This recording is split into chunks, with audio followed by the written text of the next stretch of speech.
Do I have a motion to return to open session? Second. Okay. Second is made. Ms. Drake, will you please call the roll? Ms. Bond? Mr. Chewbacca? Yes. Ms. Franklin? Ms. Graham? Yes. Mr. Hudson? Yes. Ms. Parton? Yes. Ms. Cass? Yes. 7 in favor. Motion passes. Do I have a motion to certify closed session that, to the best of each member's knowledge, only public business matters lawfully exempted from opening meeting requirements by Virginia law were discussed in the closed meeting to which this certification applies, and only such public business matters as were identified in the motion convening the closed meeting were heard, discussed, or considered? So moved. Second. I have a second. Ms. Drake, will you please call the roll? Ms. Bond? Yes. Mr. Chewbacca? Yes. Ms. Franklin? Yes. Ms. Graham? Yes. Mr. Hudson? Yes. Ms. Parton? Yes. Ms. Cass? Yes. 7 in favor. Motion passes. Thank you, everyone, for being here tonight. As we begin tonight's meeting, I ask that those in the audience silence your phones. Cell phone notifications can be distracting to others in the audience and to the board as we conduct our meeting. Thank you. Our new superintendent, Dr. Bernie Bragan, is here with us tonight. It is good to have you here. Yep. Woo-hoo. Thank you. Thank you, Dr. Bragan, for being here. And again, thank you, Dr. Whitaker, for all of the work you've done for us over this past 9 months, I guess it's been. It only feels like 9 years, right? So, our student representative this evening is Mercurius Yasa from Christiansburg High School. Will you please read our mission, vision, and core values? Mission. MCPS is an innovative educational community. We value diversity and we are committed to equity and inclusion. MCPS empowers learners to realize success in an ever-changing global society through collaborations with communities, families, staff, and students. MCPS provides a safe, engaging learning environment and intentional exposure to positive social, emotional, and academic experiences. Beliefs. All students can learn in order to pursue their dreams. Schools are a safe place of joy, wonder, and creativity. Every person deserves to be loved, valued, and respected. Kindness is an essential skill of a responsible, productive community member. The diversity of our community is one of our greatest strengths. All people deserve equitable access to opportunities and resources. Every child deserves an advocate. Honoring the voices of students and other stakeholders strengthens the school community. Open communication and feedback are vital to our growth. Learning and teaching are collective efforts that begin at birth and involve the entire community. Relationship building and high expectations are foundational to student success. Thank you, Mercurius. And we're going to make you work even more, because now's the time for our student representative reports. Do you have a report from CHS for us? Yes, I do. For CHS, we've recently had lots of exciting news surrounding sports. For starters, Lawson Meekum set the CHS 5K XC school record by running 15 minutes and 32 seconds. He shattered the 17-year-old school record. In addition, the Christiansburg High School football team reached the state semifinals.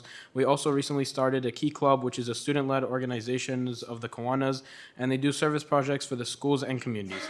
As for the Student Advisory Committee, we recently met and collected student input, and Mr. Jones presented to us the schematics and plans for the new building. Lastly, on behalf of all the students, faculty, and staff, I would like to welcome our new superintendent, Dr. Bragan. Thank you. Thank you, Mercurius.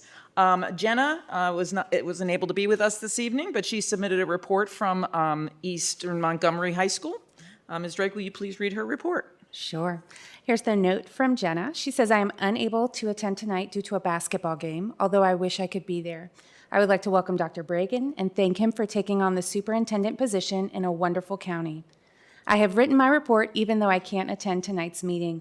At Eastern Montgomery High School, a primary focus recently has been service. The students have been getting involved in the canned food drive, Angel Tree, and a penny roll. Students also took on challenges Beta Club designed for World Kindness Week. The popular hit was a compliment wall to spread kindness. SGA is preparing a Christmas event this month. Winter sports have started with a strong start for girls basketball.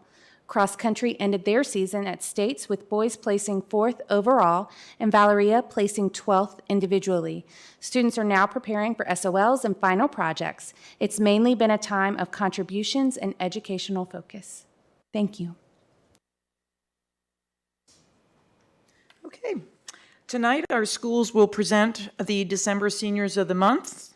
Mr. Pauly? Thank you, Ms. Cass, Dr. Bragan, members of the board.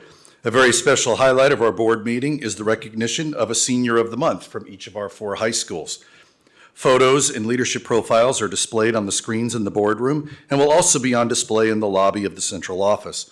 Our presentation format provides a snapshot of each senior and a quote from their administrator or teacher who nominated them for this recognition. Now, as is often the case with our Seniors of the Month being the most busy students in the schools, 2 of them are unable to be here tonight. So we will not be hearing from Auburn High School or Christiansburg High School as originally planned. Those students are involved in some extracurricular activities. But Mr. Simpson from Blacksburg High School is here with his Senior of the Month, and Mr. Lewis from Eastern Montgomery High School is here. Not only does he have the December Senior of the Month, but he's got a makeup Senior of the Month as well. So we'll start with Mr. Simpson, followed by Mr. Lewis. Thank you.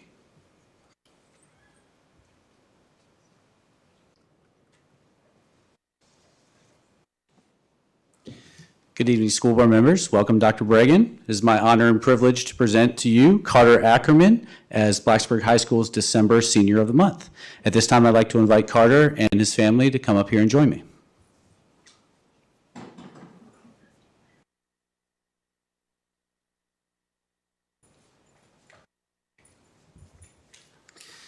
Carter, here's what one of your teachers had to say about you. It is a privilege to speak on behalf of Carter Ackerman. Carter is a dedicated young man who is always up to any task. He is an active learner and brings many thoughtful insights to the table. Carter routinely goes above and beyond on his assignments. He has also shown his leadership skills by organizing a team, creating a website, and creating video ads for his successful run for president during our mock election. He has also demonstrated his ability to delegate roles as a party leader during our mock Congress project. Carter always comes to class prepared to learn with a smile on his face. I feel confident that Carter will be successful in any future endeavors. And Carter tells me he plans to attend Radford University, where he eventually hopes to earn his doctorate in physical therapy. So congratulations, Carter.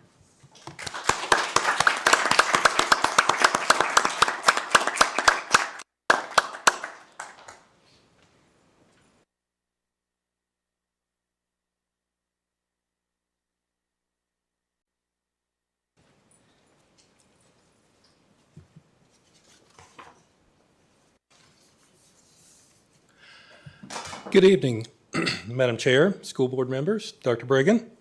It is an honor, excuse me. I have the honor of recognizing a former Senior of the Month who until tonight has not been able to receive his recognition. Trevor Schutz is here tonight with his family as the EMHS October Senior of the Month. I invite Trevor and his family to come forward.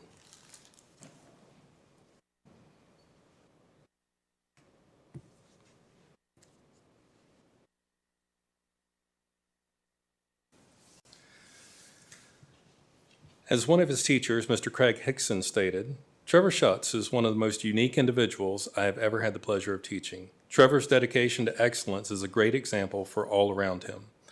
His dedication to his personal interests, such as railroads and aviation, shows no limits. He is the go-to in class for any information regarding railroad technology. He is in the process of working toward building his skills in aviation and has already participated in one NASA-sponsored program and soon will be beginning another program that will enhance his exploration of flight. In Scholastic Bowls competitions, Trevor takes risks that many players won't venture. He is not afraid to risk missing a question with an early buzz-in because he knows that he will get more right later. This strategy allowed him to be his team's highest scorer.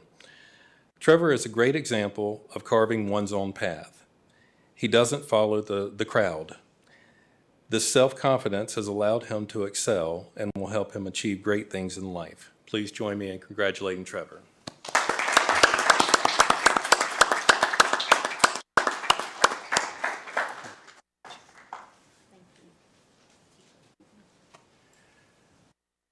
I also have the honor of recognizing our December Senior of the Month, Brandon Kingery. Brandon's also here with his family, and I'd like to ask him to come with his family down at this time.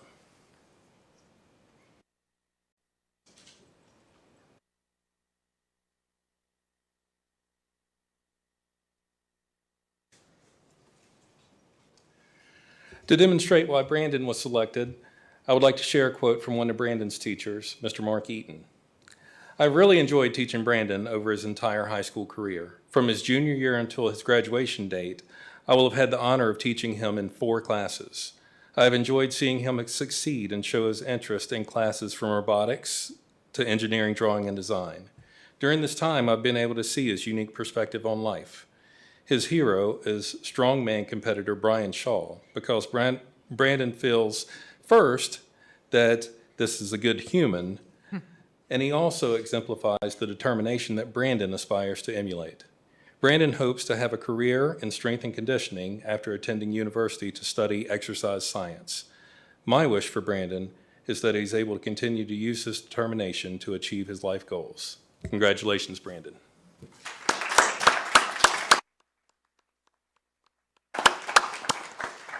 Congratulations to all our seniors of the month.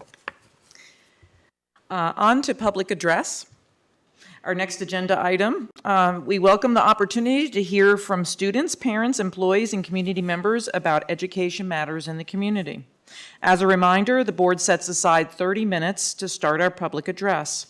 We have the option to extend in 30-minute increments, which Ms. Drake will remind us of. If there are additional speakers after 90 minutes, the board will continue with their business meeting and hold one additional 30-minute session at the end of the business meeting. The clock continues through applause and disruptions. The more disruptions there are, the fewer speakers who will get to address the board. I will call each speaker up by name in the order that they've signed up. Each speaker will have 3 minutes to address the board. The board does not respond to speakers during public address. The screens will show the speaker when the speaker has 30 seconds remaining and when time is up. Please state your name and the area of the county you live in. The first speakers are Stevie Bowman, then followed by Lowell Bowman.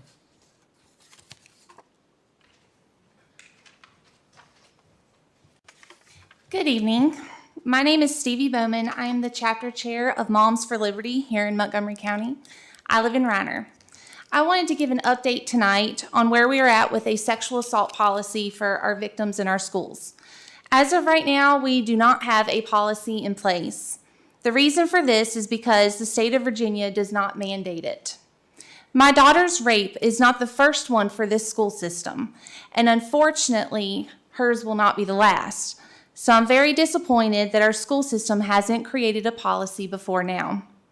Mandate or not, I would have expected leaders of our schools to have had the initiative to create a policy long before this, when the very first rape came to your desk. The word common sense keeps being thrown around when talking about how to handle sexual assaults. However, with my daughter's case, no common sense was used. The principals at Auburn High School found out about my daughter's rape around 7:30 to 8 a.m. on the morning of April 28th of this year. They did not call me, her mother, until 1:21 that afternoon. 6 hours, folks. It took them 6 hours to realize that they should call me, her mother. That is unacceptable. Common sense would have been to call me and her father immediately when they found out that morning and they should have never interrogated her without getting our permission. It would have also been common sense for the principals to have reported my daughter's rape to the police or even to the school resource officer, but they never reported it. Never. This is why it is absolutely necessary that MCPS have a policy in place. I am pleased to report that Mr. Garrettson and Dr. Johnson have been working very hard to get a policy written up to ensure the safety of victims in our schools and to increase parental involvement. There are steps that still need to be taken before this policy will reach you, the board. I ask you to vote to approve this policy when it reaches your desk. The safety of our children should be your top priority. Thank you. Okay, next we have Mr. Lowell Bowman, and after Mr. Bowman is Crow Sindelar. Thank you. Hi, my name is Lowell Bowman. I live in Reiner. In the last meeting, you all discussed policies specifically tailored to sexual explicit material used in the classroom. These policies let parents know when the materials be used and gives the parents the option to opt their student out of using the material. That's a good thing. I was though disappointed towards the end of the discussion when Ms. Franklin wanted to make sure that the materials would not be removed entirely from the classroom. Why do we have these sexually explicit materials in the classroom to begin with? If we got rid of these materials, these sexually explicit materials, then we wouldn't need a policy to manage it. This seems logical to me. Do all the members on this board support the use of these sexual materials? We're exposing our kids to this stuff way too early, way too soon. Kids are only young for a very short period of their life. Just let them be kids. They can deal with adult stuff later on. We all know that adulting is not very fun. We want all of our kids to be safe. It's in your mission statement, the gentleman read at the beginning of the meeting. Yet we're allowing our kids to be exposed to these materials that are not age appropriate. Then we're all surprised when a kid gets sexually assaulted. The school's role is to provide an education to the kids. Sex should not be included in that curriculum. Thank you. Thank you, Mr. Bowman. Next, we have Crow Sindelar, and after Crow, we have Julie Stanley.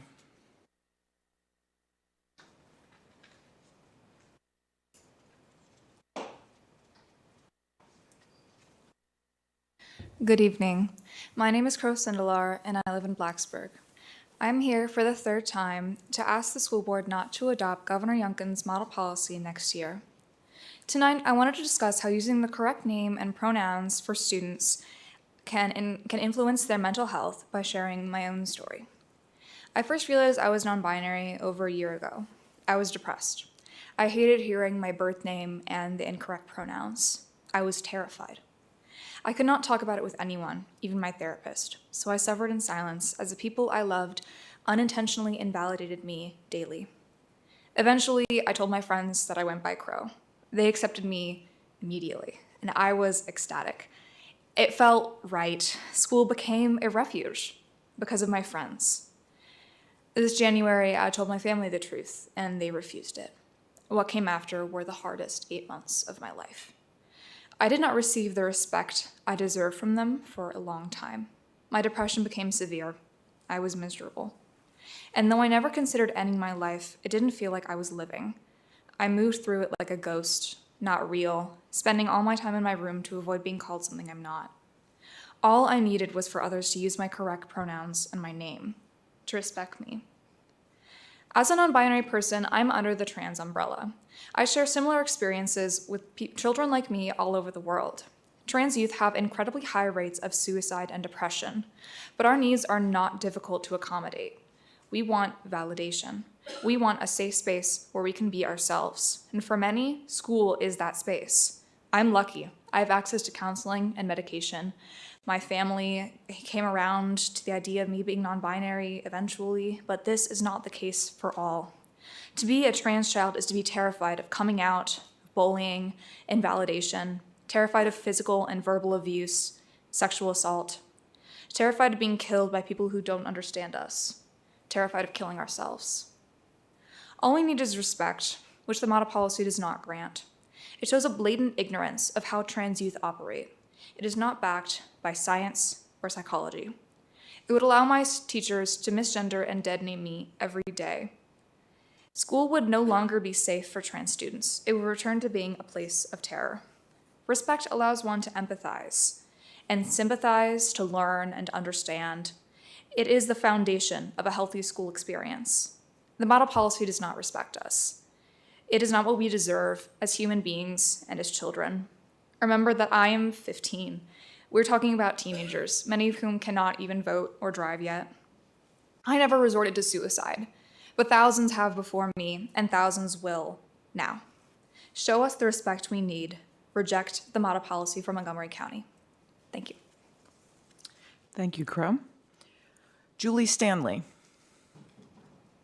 After Ms. Stanley is Aaron Scardo.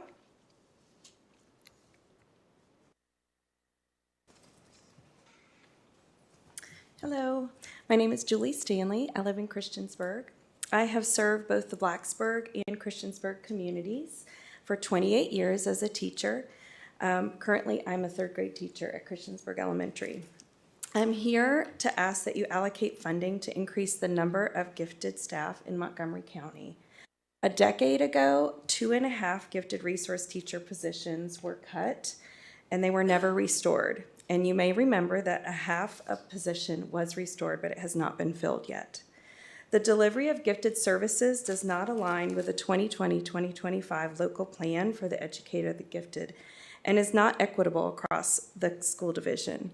There is some disparity in the numbers of gifted students served by our individual gifted resource teachers, with some students receiving less time than others. The best of my 28 years of teaching in Montgomery County have included co-planning not only with my team teachers, but also with my GRTs, the gifted resource teachers. We would incorporate strategies and opportunities that really helped our students grow academically and socially. Two of the most memorable projects and feelings of accomplishment from myself as well as my students were planning projects with my GRT.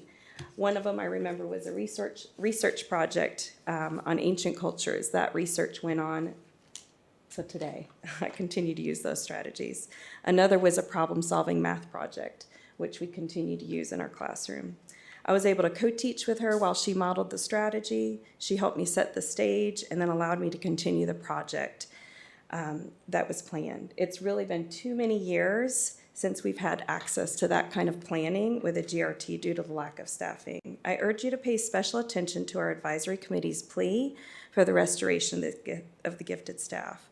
The explanation regarding for our needed additional staff is supported by our 21-22 review of the gifted services and program that was conducted by our consultant, Dr. Barbara McGonigal. The review states on page 11 that most inconsistencies in the elementary level are caused by inherent problems of shared gifted resource teachers who have to split their time between two campuses.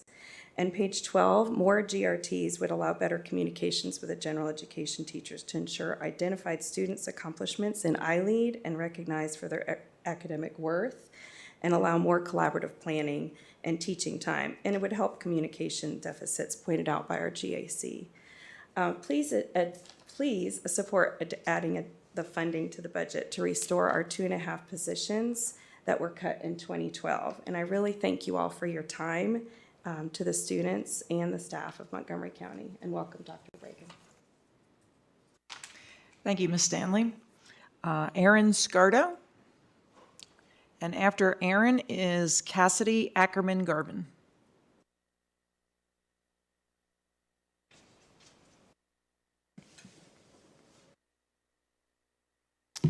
Okay, I'm Aaron Scardo, and I live in Blacksburg. So first of all, I'd like to greet new Superintendent, Dr. Bragan, and I wish you the best of luck. So, members of the board, I have a quick question for y'all. What do y'all think a trans person is like? Do you imagine a less than flattering picture? Well, I'm here to tell y'all that they all look similar to me and other people here in the audience. A trans person is simply someone whose gender identity and expression does not conform to what they were assigned to at birth. And a cisgender person's identity is what they conform to at birth. Trans people and cis people are both just normal human beings like you and me. Speaking of us being human beings, we're just people living our lives. And we do not just go in the bathrooms to sexually assault people, and if anything, we're at a higher risk of being sexually assaulted by our cisgender counterparts. Yes, according to a UCLA study from 2018, trans people over 4 times, and yes, you heard me, 4 times, as likely to be a victim of violence than a cisgender person, and this includes rape and sexual assault. As you can see, we are at higher risk of violence compared to cisgender students, which is the opposite of the going to a bathroom to sexually assault people narrative. Please do not enact the model policies, and we're just people living our lives, minding our own business, and just trying to get by like you all. However, we cannot do that under these policies. Instead, these policies, which are just fueled by ignorance, bigotry, and hate, are going to target us, out us, and make our lives incredibly miserable, all because of some non-issues. Thank you for your time. Thank you, Aaron. And next we have Cassidy Ackerman Garvin.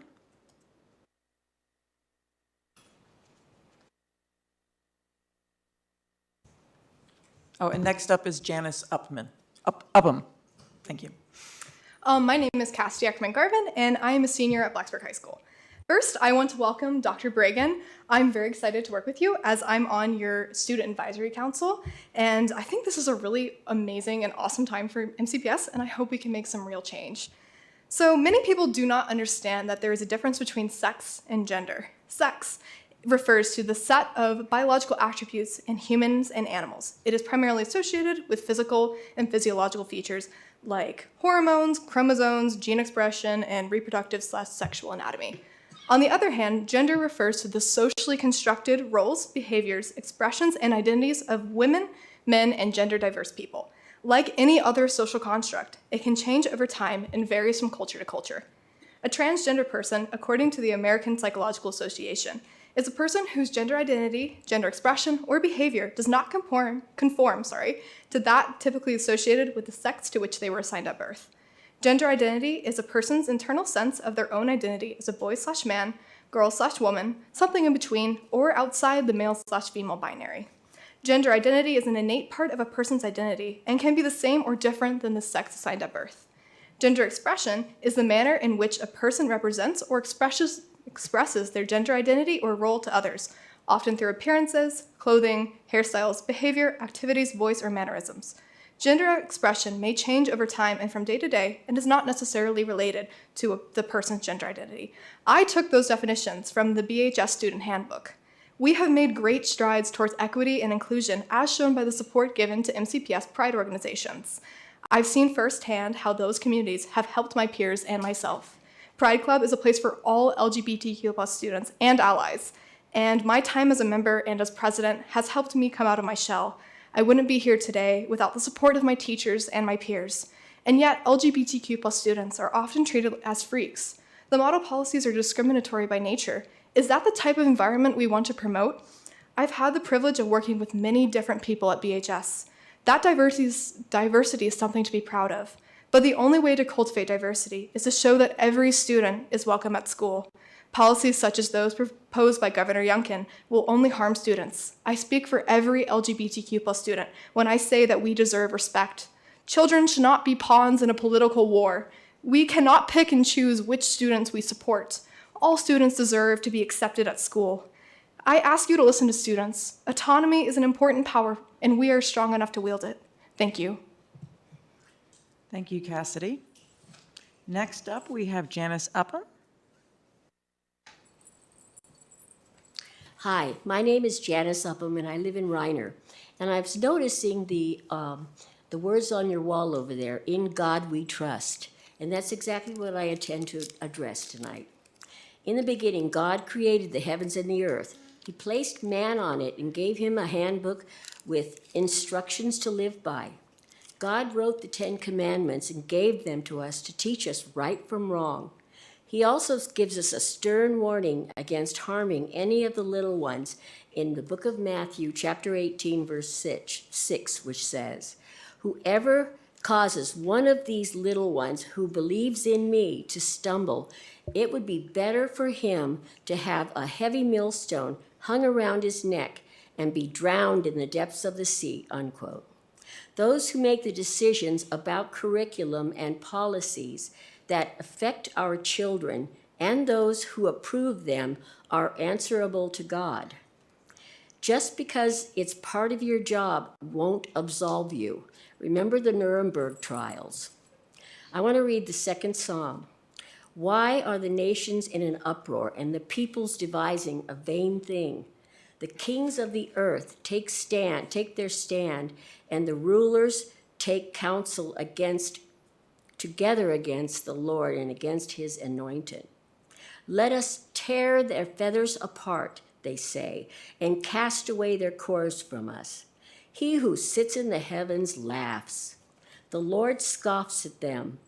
Then God will speak to them in his anger and terrify them in his fury, and will say, 'But as for me, I have installed my king upon Zion, my holy mountain.' Jesus replies, 'I will surely tell of the decree of the Lord. He said to me, Thou art my son, today I have begotten thee. Ask of me, and I will surely give the nations as thine inheritance, and the very ends of the earth as your possession.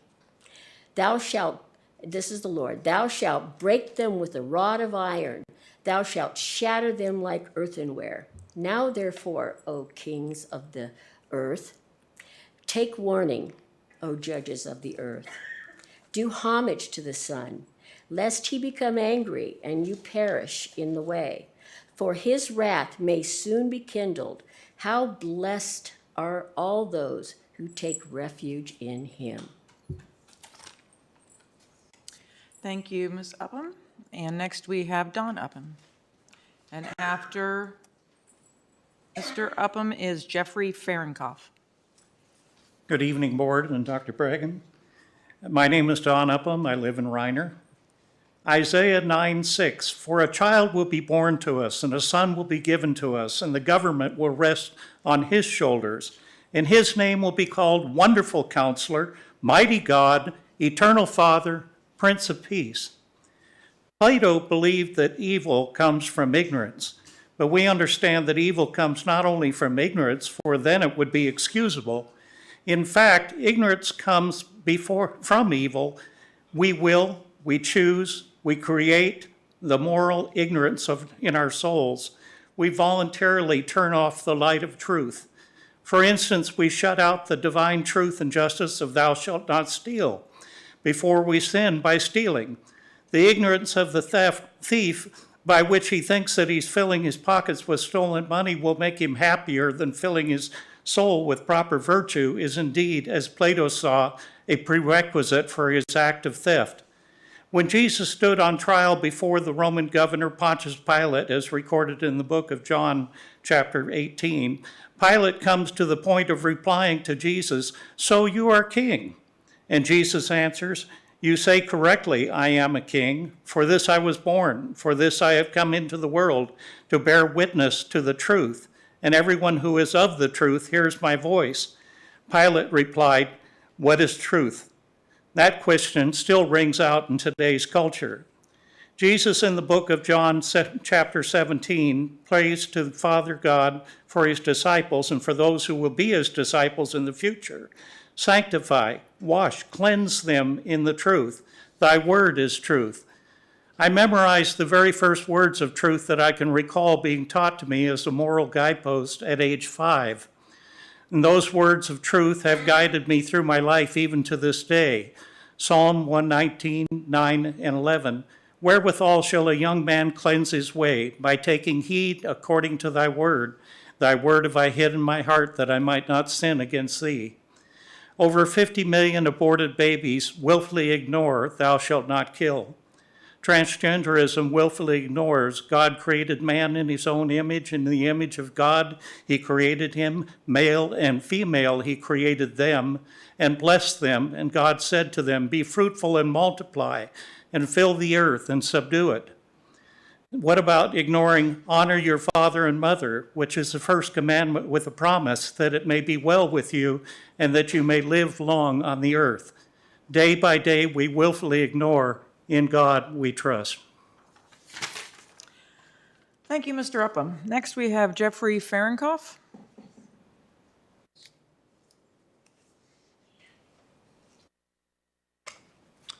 Good evening. I am Jeff Fahrenkopf from Childress.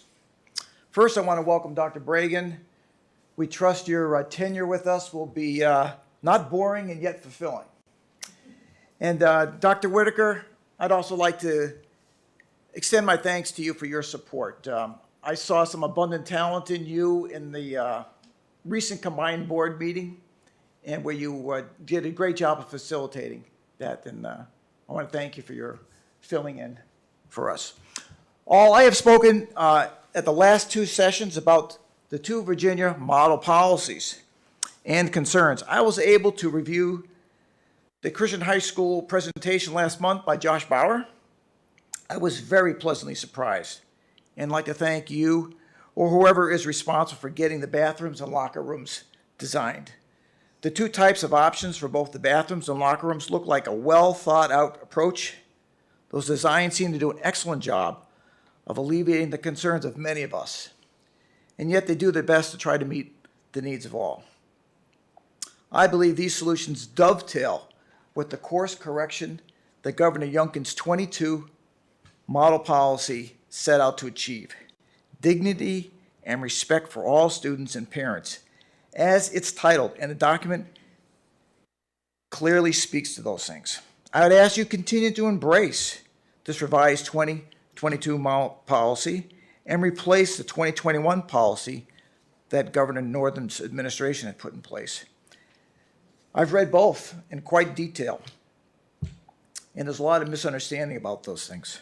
I've heard some of it tonight.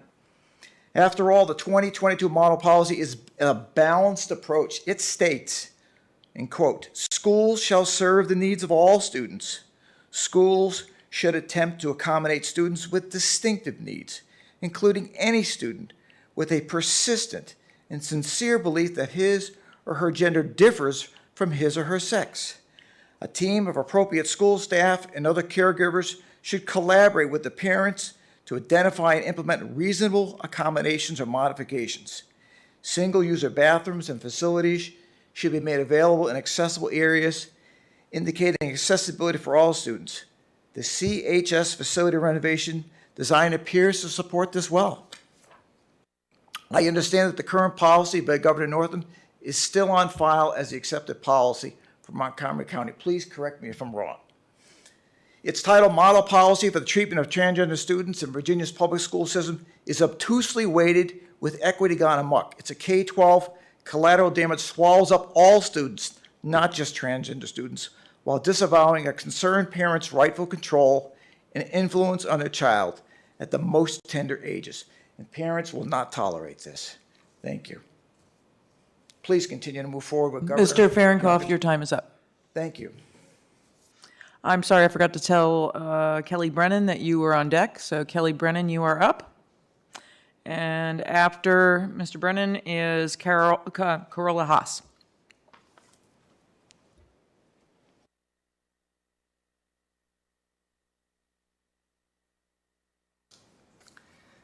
Good evening. My name is Kelly Brennan. I live in Reiner. First, I'd like to extend a welcome to Dr. Bragan, and I look forward to the chance to speak with you in a couple of Saturdays when you come out Auburn way. I'd also like to commend this board for the level of order and civility with which you conducted your last meeting. I wasn't here in person, but I watched it online, and it was refreshing and encouraging to watch and to observe. This is not to say we can't have vigorous disagreement and discussion, but that we can do this with respect for the speaker and for the rules of order. I'm here tonight to restate my support for collective bargaining for the hardworking people who make school happen for our kids every day. Of course, that starts with our classroom teachers and extends to all the other folks that keep the operation moving in the right direction. As we heard at the mid-October meeting, all of these people are hurting because they are doing more with less. And as staff leave for better pay, less stress, or both. Morale is down, but folks remain committed to their work and our kids. However, passion and commitment can go only so far if left unsupported and unrewarded. The main thing I am hearing at these meetings is that folks want and need a seat at the table. They need to be heard and included in the decision-making processes regarding their employment and the performance of their jobs. Will collective bargaining cost more money? Perhaps. Most new initiatives do. Will it be money well spent? Absolutely. Will it solve all of our problems? Certainly not, but it could go a long way towards addressing some of the corrosive systemic issues we face today. It is similar to the difference between providing our children with a substandard education or a quality education. If you remember from October, it sounds like we are in the midst of a slow train wreck, picking up speed. You have been looking into collective bargaining for about a year now. It is time to make this happen for the people that deliver a quality education and a quality educational environment for our kids. Thank you. Thank you, Mr. Brennan. How are we doing on time, Ms. Drake? We have 2 minutes remaining. So should we go ahead and ask for the extension then?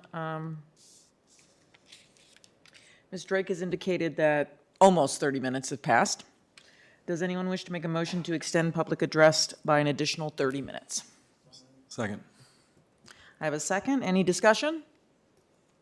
Ms. Drake, will you please call the roll?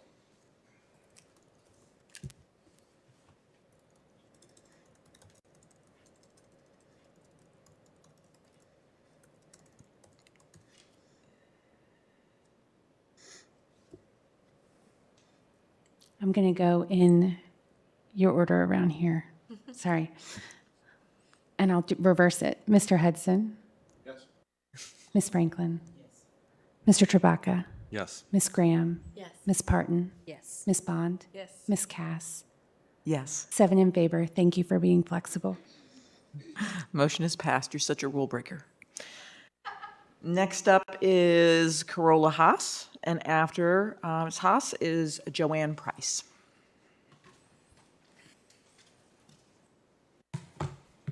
Thank you. My name is Carola Haas from Reiner, Virginia. I'd first just like to thank the students speaking up in support of retaining the existing and fully compliant with the law transgender policy. So I wasn't planning to speak on that, but I want to make sure that this idea that parents are against it is false. Many parents are fully supportive of all our students being recognized in their full humanity and recognize that when any group is attacked for political reasons, we're all vulnerable. So thank you very much, students. So my main address is that I want to thank Dr. Bragan for starting his tenure here with the outreach to the community through the open house and community coffees. And I thank the school board for hiring somebody who prioritizes that open communication. I also want to thank the school board for your decision at the school board retreat earlier this fall to ensure that school board policy is followed, allowing classroom teachers the flexibility to use supplemental materials that work well for their students. This respect for the experience and expertise of teachers is essential, not only to maintain teacher morale, but to ensure that our students are receiving education that is best targeted to their needs within each school and their interest in the current times. So this brings me to 2 points. First, I hope the board and our new administration will affirm policies to retain teachers' autonomy in the classroom. They are with our kids every day, and they know their needs best. I appreciate state requirements that schools adopt primary curricula that are evidence-based, but I also value the learning that happens when teachers can respond to timely opportunities and student interests with supplemental materials. Second, I hope you will with all haste enter into a collective bargaining agreement with MCEA. Having more open lines of communication with school staff could have avoided many of the problems we've experienced in the past year. Thank you for all you do to support our students. Thank you, Ms. Haas. Next up, we have Joanne Price, and after Ms. Price is Annie Chilcote.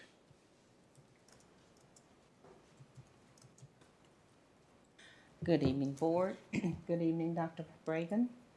Welcome. I'm Joanne Price, Blacksburg, Virginia.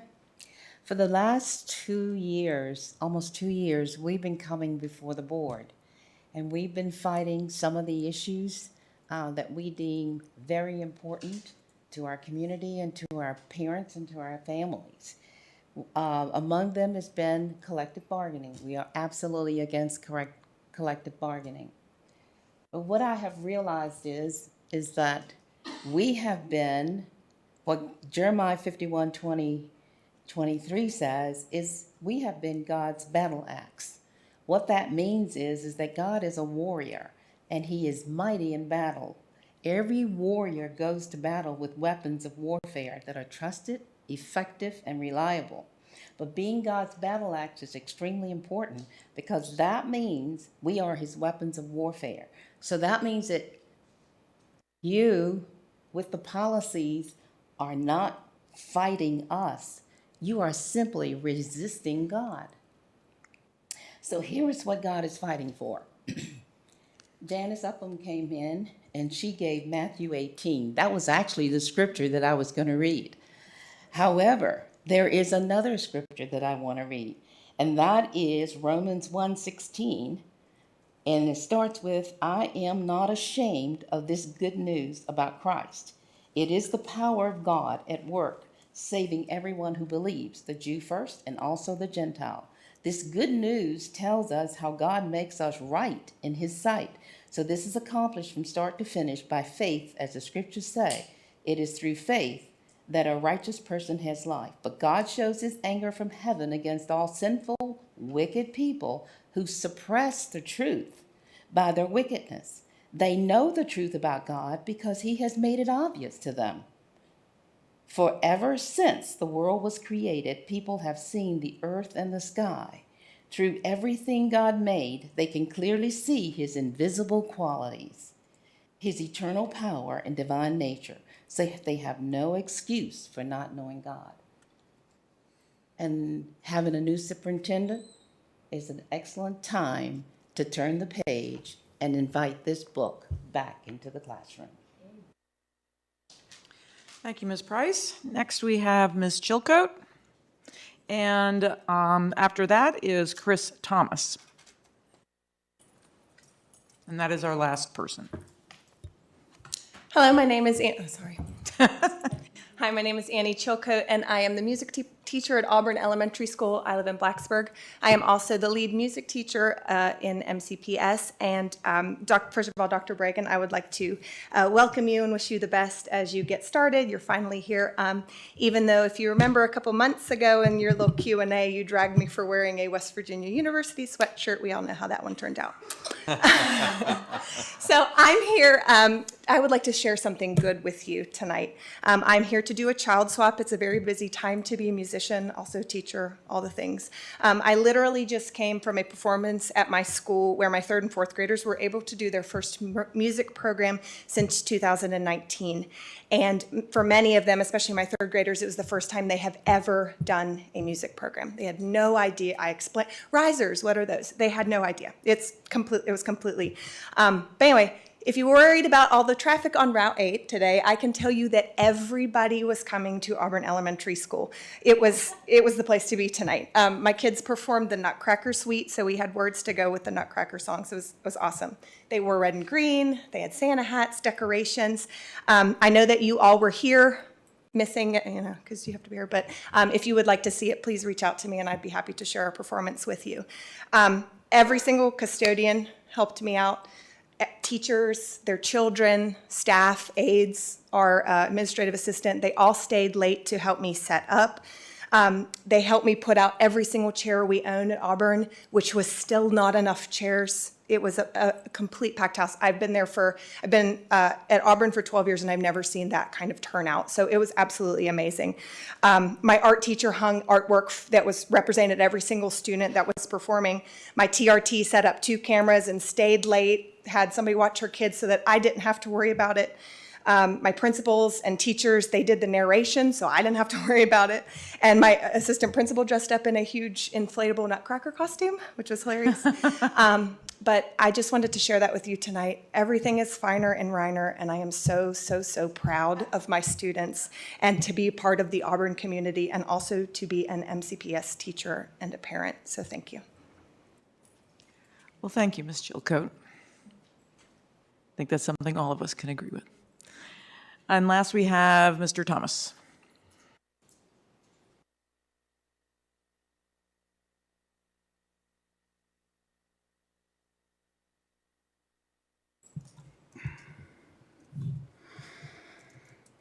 Chris Thomas, Christiansburg.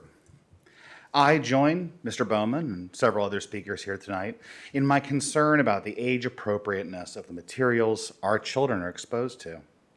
Sexually explicit materials are everywhere. They're in our curriculum. They're in our schools. They're even in this very meeting. I'd like to read you some passages from the filth this board has been unable to remove from our school system. She became more and more promiscuous as she recalled the days of her youth when she was a prostitute in Egypt.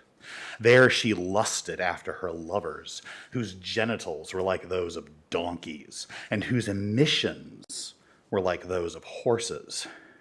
And so you longed for the lewdness of your youth, when in Egypt your bosom was caressed, and your young breasts fondled. Ezekiel 23, verses 19 through 21. I'm sorry, I'm not sure how that got in there. We were talking about the soul-corrupting moral depravity of sexually explicit content in our schools, not the Holy Bible. What happened to the classics-based literary education of our fathers and forefathers? I mean, our kids should be reading classics like Shakespeare. I mean, who can forget Malvolio's memorable line in Twelfth Night, in which he spells out Olivia's letter to him, "This is my lady's hand, these be her very C's, her U's, in her T's, thus she makes her great P's." Or how about Aaron and Demetrius' exchange in Titus Andronicus? "Thou hast undone our mother. Villain, I have done thy mother." I can do this all day. Sex and sexuality are part of the human condition. We can find sexually explicit content everywhere in the world in which we live. It's in mathematics. The Fibonacci sequence describes the reproductive habits of rabbits. It's in foreign language. I mean, Ovid's Ars Amatoria is a 2,000-year-old guide on picking up women in ancient Rome. Sexual language and sexual explicit images, even those we consider pornographic, they cover the walls of the pyramids. Some of the oldest artifacts we've ever unearthed from our earliest ancestors, they're fertility idols. They're sex toys. Sex is part of what makes us human. And our teenagers, our high school students, they're just as human as the rest of us. They're struggling with what it means to become adults in an era where they have sexual feelings, where they are exposed to sexual media, whether it's in our schools or not, where they have sexual relationships, whether we want them to or not. If we don't let them think about those things, if we don't ask them to address those ideas in our schools, in their literature, in the media they consume, how can we ever expect them to take it seriously? Thank you. Thank you, Mr. Thomas. That concludes our public address for the evening. I'm going to move on to consent items. If no one wishes to move an item out of consent, we will consider these items approved. Okay, I guess we're good. Payment of the bills. Do I have a motion to approve the payment of bills as presented? So moved. Second. I have a second. Ms. Drake, will you please call the roll?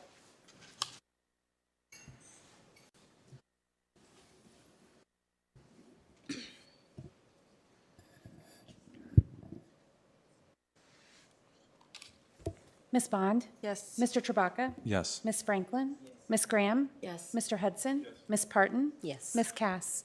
Yes. 7 in favor. Motion passes. Do I have a motion to acknowledge receipt of the financial summary report? So moved.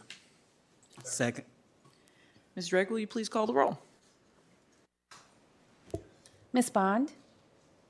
Yes. Mr. Chewbacca? Yes. Ms. Franklin? Yes. Ms. Graham? Yes. Mr. Hudson?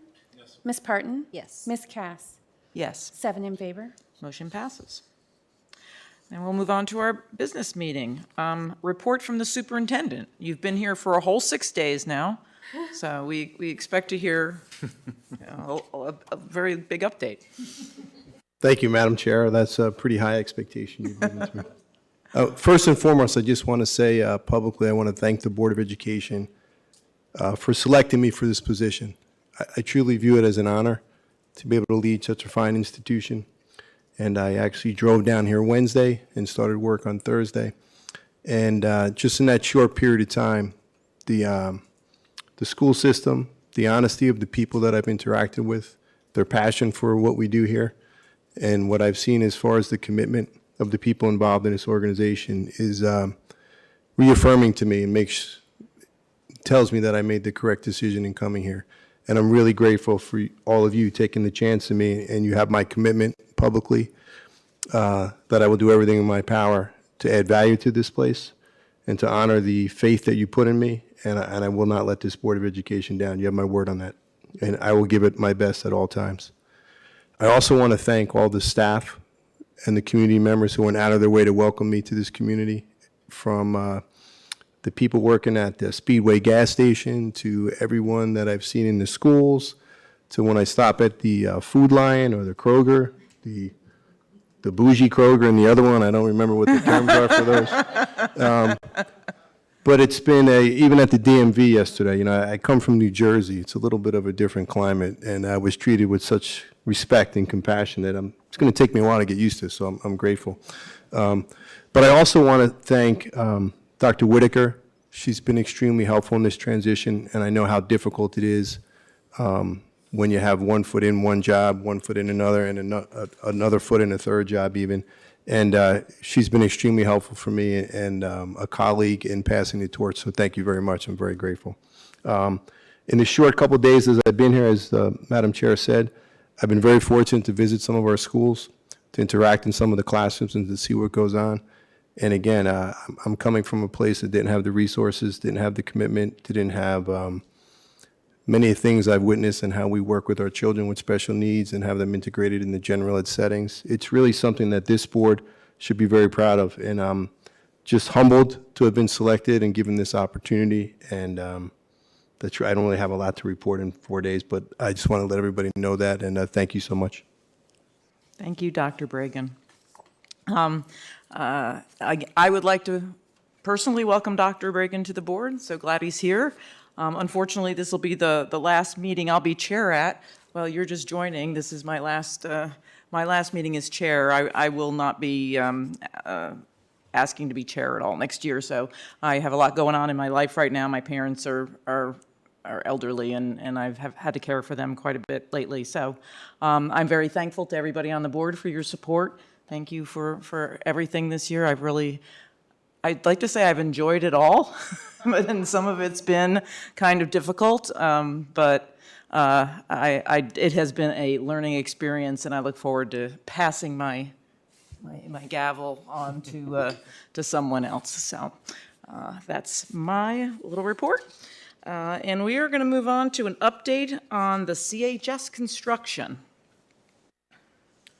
I believe Mr. Lowe is going to give that update. Okay.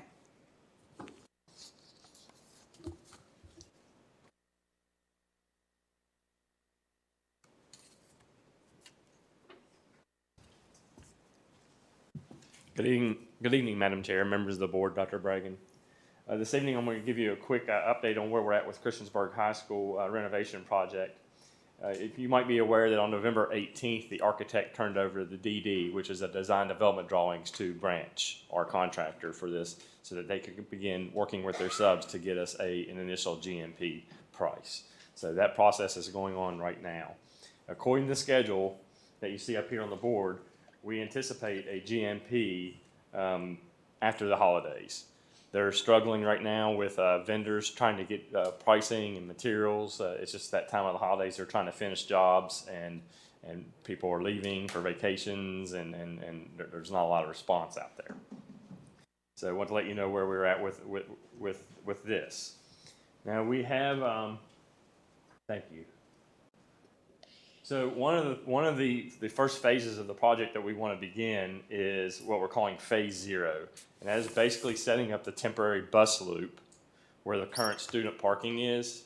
As you're looking at the screen, it's to the front left. You see the orange arrows, and you see the black line. Within that black area, that is the parking for students. Okay, and the orange arrows is the bus traffic. That is the bus flow. So they will come in, make that right off of Independence, and then flow and drop off back there at the rear of the softball field. And bus students will have a point of entry back there behind the softball field and beyond where the new addition is going. And then they will just continue around the loop and back out onto Independence. Carpool is the blue line that you see on the far right, where they're coming in Independence, making a right, and they'll follow all the way back up to the end of the cul-de-sac, do a turnaround, come back, and the students get dropped where your yellow line is, and their point of entry for carpool is right there at the back end of the building, near the maintenance service area. So that is the proposed circulation plan that we're planning to use during construction. And the work, if you can go to the next slide. So this is existing site conditions, and basically what that means is it's existing parking lots. As you see, the student parking lot in the orange has about 294 spaces. That's lot A. And then we have other lots throughout the facility, lot B, 43, C, 52, lot F, 30, 43 in the back, and G. And so what's going to change with that bus loop is lot A is going to lose some parking. So if you can go to the next slide. And you see we will drop to 182 spaces there. But we do pick up 80 spaces in lot H, which is in the far right-hand corner, the gravel lot over near lot F, where the trees are kind of buffering that parking lot. So those are what they want to do is this phase 0 is they want to do it during winter break. They need at least 2 weeks to do this work. This 2 weeks coming up for winter break is the only 2-week break we have between now and next summer to do that work. Otherwise, we would push everything next summer further down the line. So the opportunity to jump on this is available. They have already Branch has already worked and got a price for this first phase, and they have a low bidder. He called me this evening and let me know that they have someone ready to jump on the project as soon as we give them the okay. So I'm available for any questions you may have. Yes, ma'am.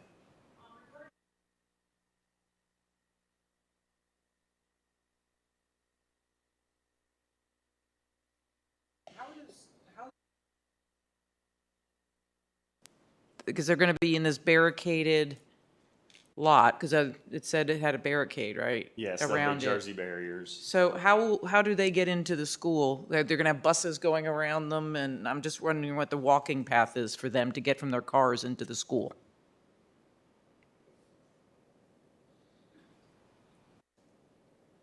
It's not showing on the plan, is it? And it's like they're sort of stuck in the lot. Verify that, but if I'm not mistaken, there's some gates and pedestrian crosswalks.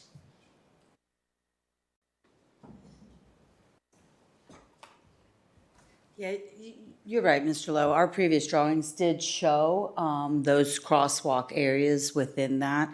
So what I can do, if you'd like, while we're meeting, is try to pull that previous drawing up for you.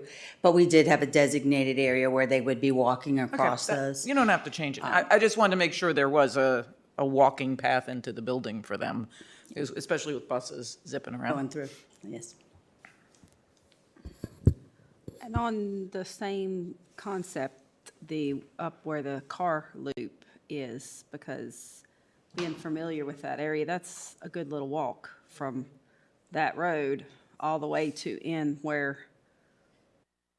it's like what I remember it as the cafeteria entrance in the back. And yeah, it's like a loading dock. I mean, that's a good little hike there. And plus, I don't know if any cars could not get down in there and get turned around and get back out.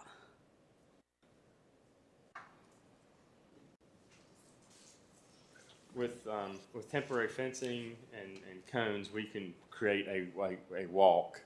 Okay. That would get them from point A to point B. Gotcha. That's something we can. And did you say that would only be in effect for 2 weeks? No, it's going to take 2 weeks to begin the work and finish the work. Gotcha. Okay. Okay, To so, create those 2 parking lots. yeah, so with the car loop, it shows how the cars go in, and then it shows them coming back, and it's kind of dead-ended. Do they drop the kids off where the yellow arrows are at, and the kids do that, because that's a nice little hike, that walk, and then the cars go right back out where they came in onto ma'am. Independence?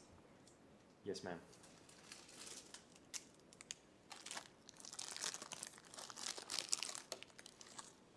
Okay. Based on how I was understanding it, and I could be wrong, but like that little box there, it says primary point of entry for students from car lot. That arrow points up to that upper, like northeastern corner of the building. Is that where they're actually entering into the school? Okay, so that yellow little thing is just for maintenance vehicles, right? Oh, okay. So they're not walking that path outdoors.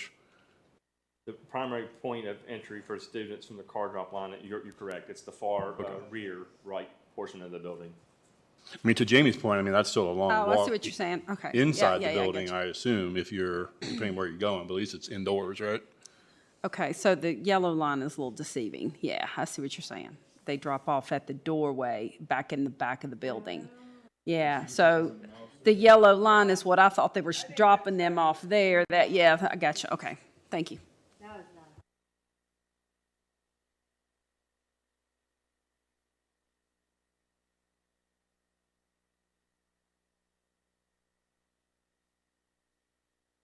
It doesn't on here, it looks like it's one way.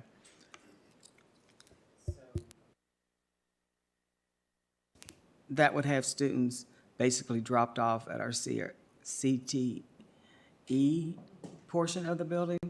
And if you've got to go all the way to gym or the science, you've got quite a hike to get. So have we timed how that's gonna work for students to get in the building, get where they're going first thing in the morning? Or are we telling folks you better leave a little early?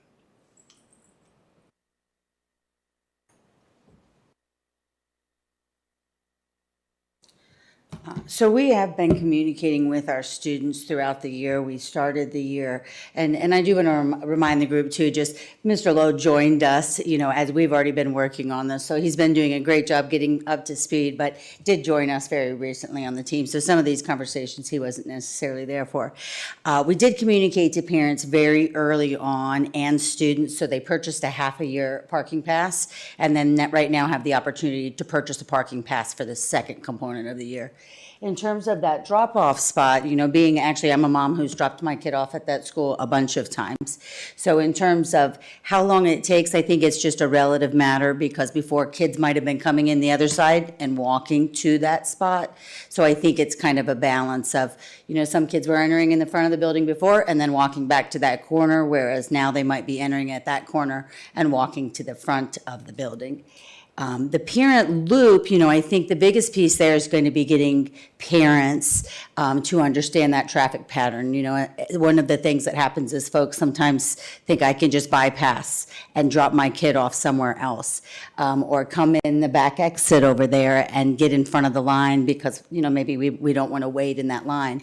So I think the biggest piece will be making sure that we have an established traffic pattern when we first start. And so we would have staff out there for a couple of days ways in order to direct that traffic. The principal's done a really good job. Mr. Jones is communicating with our families about what's going on. He's already let them know about the drop-off locations, and the kids already are aware of the parking pass components. So he's gotten ahead of that piece. I think that that will really help, and then we'll have staff on site to help with that pattern of traffic, and then, just asking folks to follow it. And if that line is too long, then please put your children on the bus and let them ride the bus to school, because they have that option available to them. Now, I say that with a 17-year-old who would not like me saying that out loud, but that's what I would tell her, ride the bus if that is, something for you.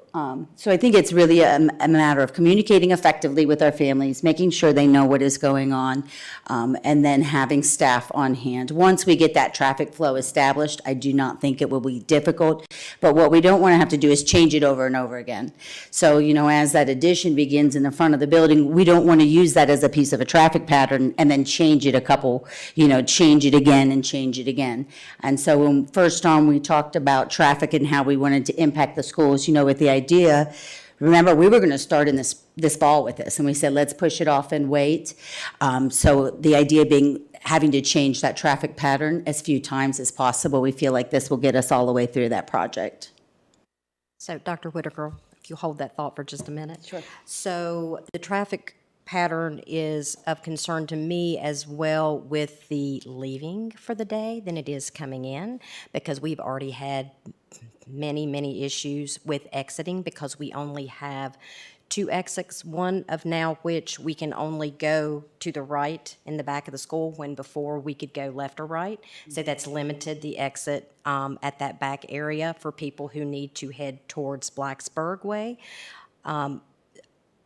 I do think the constricted parking with the fewer number of students in the senior lot will probably help with that. However, my main concern is, one, making sure that the buses can get out of there on time to go make their next stop, because they do have a whole nother load of kids that they've got to pick up after the secondary schools, which I have stopped people behind me to let the buses out. They haven't been real happy with me, but I've done that on several occasions. And then the fact that the students are needing to get out of that same parking area, because you've got the buses and the students now trying to get out of that one exit. So do we have any kind of plan there, hopefully, to kind of do something to kind of regulate that traffic pattern going forward with the exiting? So I will be honest and say Mr. Jones there he is right there. He may have a specific plan that he can come up and tell you, but what I would say is I'd recommend different release on different times, right? So you release the students riding the buses first, you let them go, and then you release your drivers second. Okay. So that you're not having, kids who are wanting to get out in between them would be my recommendation. And I believe they already have some kids who actually are waiting for that second route to come around. But Mr. Jones, is there anything you'd like to share on that?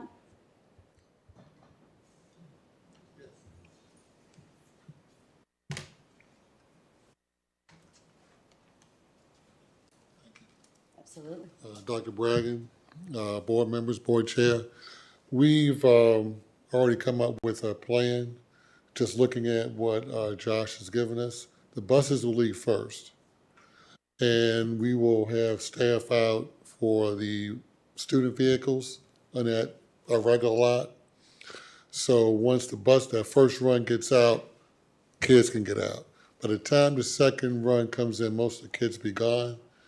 On the auditorium side, if you will, we'll be able to police that too. Just like we do now, our school resource officer lets us out. So we'll do the same on the auditorium side. And we're also working with that entrance that comes off of Independence to Backway in the morning. We may want to block that off so people don't congest that.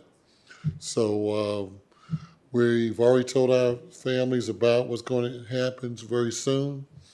And even in April, when they block it off again, we also have parking for our faculty in the auditorium lot, because we'll lose space in the front. Great, thank you. Thank you. So, you all probably mentioned this earlier. How many spaces will we lose once we do this? I'm with you, Chris. I always want it to be a touchscreen too. So we go from 294 in Lot A to 182, so that's a 112. But we gained 80 over in Lot H. Okay, it's not marked. There we go. Yeah, and we ran those numbers based upon what we had been selling for student parking lots to make sure that we would have enough spots. But again, was why we split it half year, because we didn't want to sell a parking spot that we might get down the road and not be able to see. And so I don't know how many individuals have already purchased. I know Dr. Whitaker got a text very quickly from her child, please pay my parking fee. So I don't know how many we have sold, but I would bet that it's pretty close to the number that we were at previously is what we'll sell. I'm curious, as a CHS student, do you have any thoughts about this? I think it might be a good idea with the bus loops, with sending out the students at different times. My only concern is just students saying that they're riding the bus and then they end up just getting in their car and going. But if we have a police officer stopping that traffic, then I think we should be good. I'm not sure for these other like circular areas in the front of the school and the plans, are those going to be open to us, or is it going to all be construction? It's like at the bottom corner right there, beside the lot D26, that little square. The green? That's a building. The green is the building that's over there beside Lot D. On the other side, there's the asphalt area that's a little square. It's small, okay. Oh, where they pull Yeah. in, right? That's where our IT. Yeah. Mm-hmm. Yeah. Right. So that will not be student parking. That's kind of an entry access place. And then those spots in D are where people would park. Okay. But they would enter beside lot D, and then if they were to take a right. Take a left. Yeah, if they were to take a left and go, yeah, and then just go down that way. Is that space going to be available, or is it all going to be construction? I believe that's going to be staff parking. It's not going to be, it's available space for parking, but it is not parking. It's not going to be shut down. There's not going to be a renovation there, except where you see the blue. At some time, that part will get closed. Okay. But then, the remainder of it will be available for parking. Okay. Sounds good. But it will be designated parking. Well, Right, not for students just to pull in because it's a spot. It used to be the senior lot. I'm not really sure how Mr. Jones has decided to put. but that little area right there is just a cut through. Yeah, That's that's just just a going drive through through. From there. And the parking lot is Yeah. more I up think he's there. talking about, are you speaking about E, Renard? 148 right there, yeah. Right below it, that's just a cut through. That's like a drive through. a blue spot. Okay, the blue spot area, which is the area by the auditorium, we have really two entrances there, one low and one high. Right. So our traffic will be probably one way coming in and coming out, which will make it a lot easier. So it'll almost be like a C, if you will. And Lot D is for our Corps Cadet area. But we have the traffic pattern all set. So even when parents come to pick up their children in that bigger area, we have traffic that can come in like a C. And once again, we'll have staff out there to kind of direct traffic back out to Independence. Right. Just a question while you're there, not talking about the traffic, but the foot traffic of the students that are coming through. I can't remember exactly, but I'm thinking that's auto mechanics, correct? And that's where the bays are, right there, if they're let off at that door right there. Is there an area right there that's not in the auto mechanic bay? Like The where bays are right where you're, exactly, where that whole area. that's in the general area of the bays. The bays are a little bit further down. Right, but I mean, is there like, I can't remember, but is there like a There's a- walking area through there? Will we have to do something to make it a little more feasible that kids On aren't the- like over in the auto mechanic? On the area? back side of that, where Lot F is, they will be creating an area where you can get to where the old, I call it the old weight room. Right, Because what will be there will be our nurse as well as guidance area, counseling office. So back there we'll be creating a temporary walk areas so you can get there. Okay. And you could probably enter through the back part of the building. But that main area near, I guess, the loading dock is where you'll be able to come in. And really, be honest with you, it's a shorter distance than the distance from the student lot to the front doors. Right, right. Yeah, now, once I understood they were dropping them off up there in the corner, I get that. I was just thinking from that area until you get to the hall, that there's auto mechanics and the bays are right there. Right. So I didn't know if there was a area, so students aren't like, oh, I'm sure the auto mechanics teacher is not gonna want students, oh, hey, check his car out, hey, come over here, you know, in their work area. So that's why I couldn't remember if there was somewhere a space Oh, it is. designated. Okay. It's enough space Before there. you get to the hall, going into the career and technical education. Right. Gotcha. Okay. So we have our paths all squared away, and we're ready when we have to utilize it. Okay, thank you. Just see if anybody else. It just lets us see if anybody else.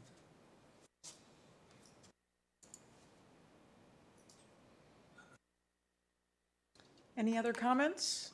Are we all good?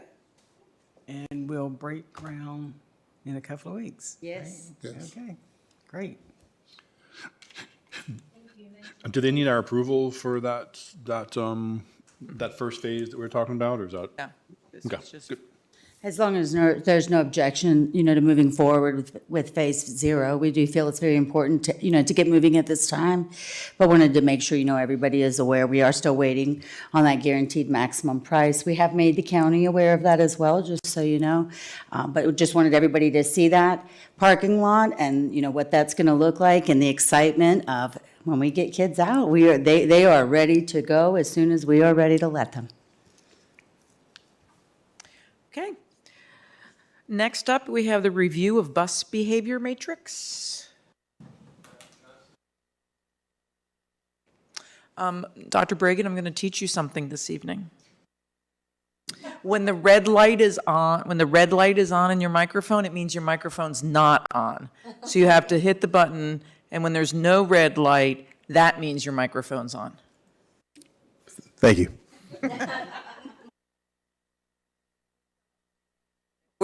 You'll notice that we still struggle with that also. Good evening, members of the board, Madam Chair, Dr. Bragan. As you're aware, we are focused on how we can hire and continue to retain our school bus drivers.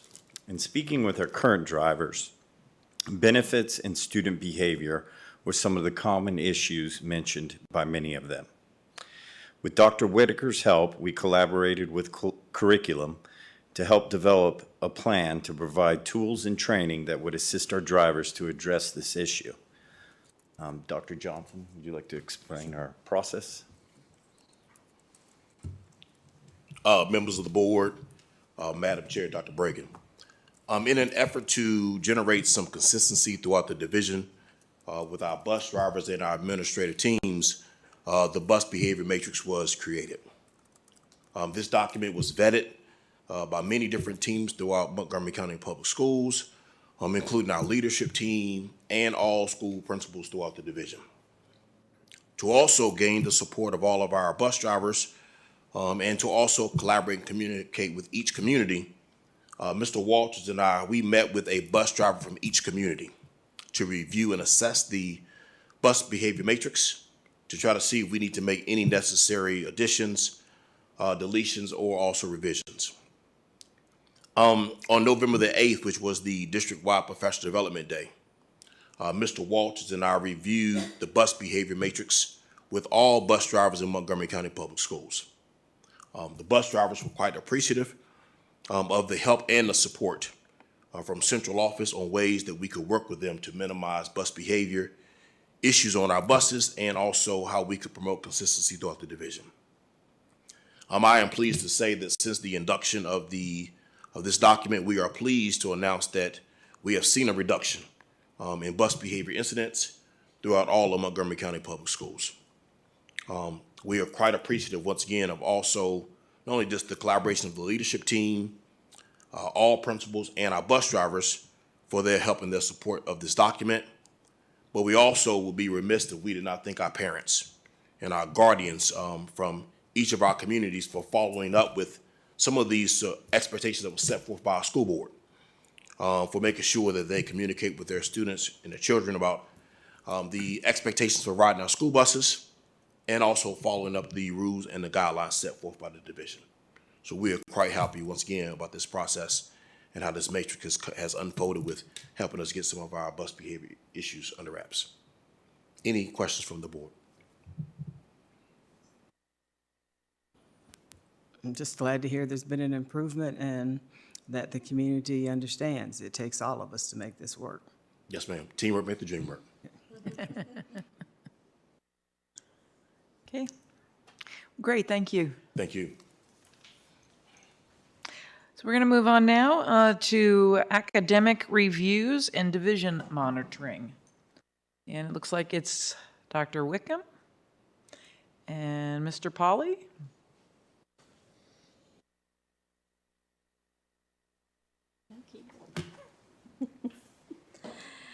Good evening, Board, Madam Chair, Dr. Bragan.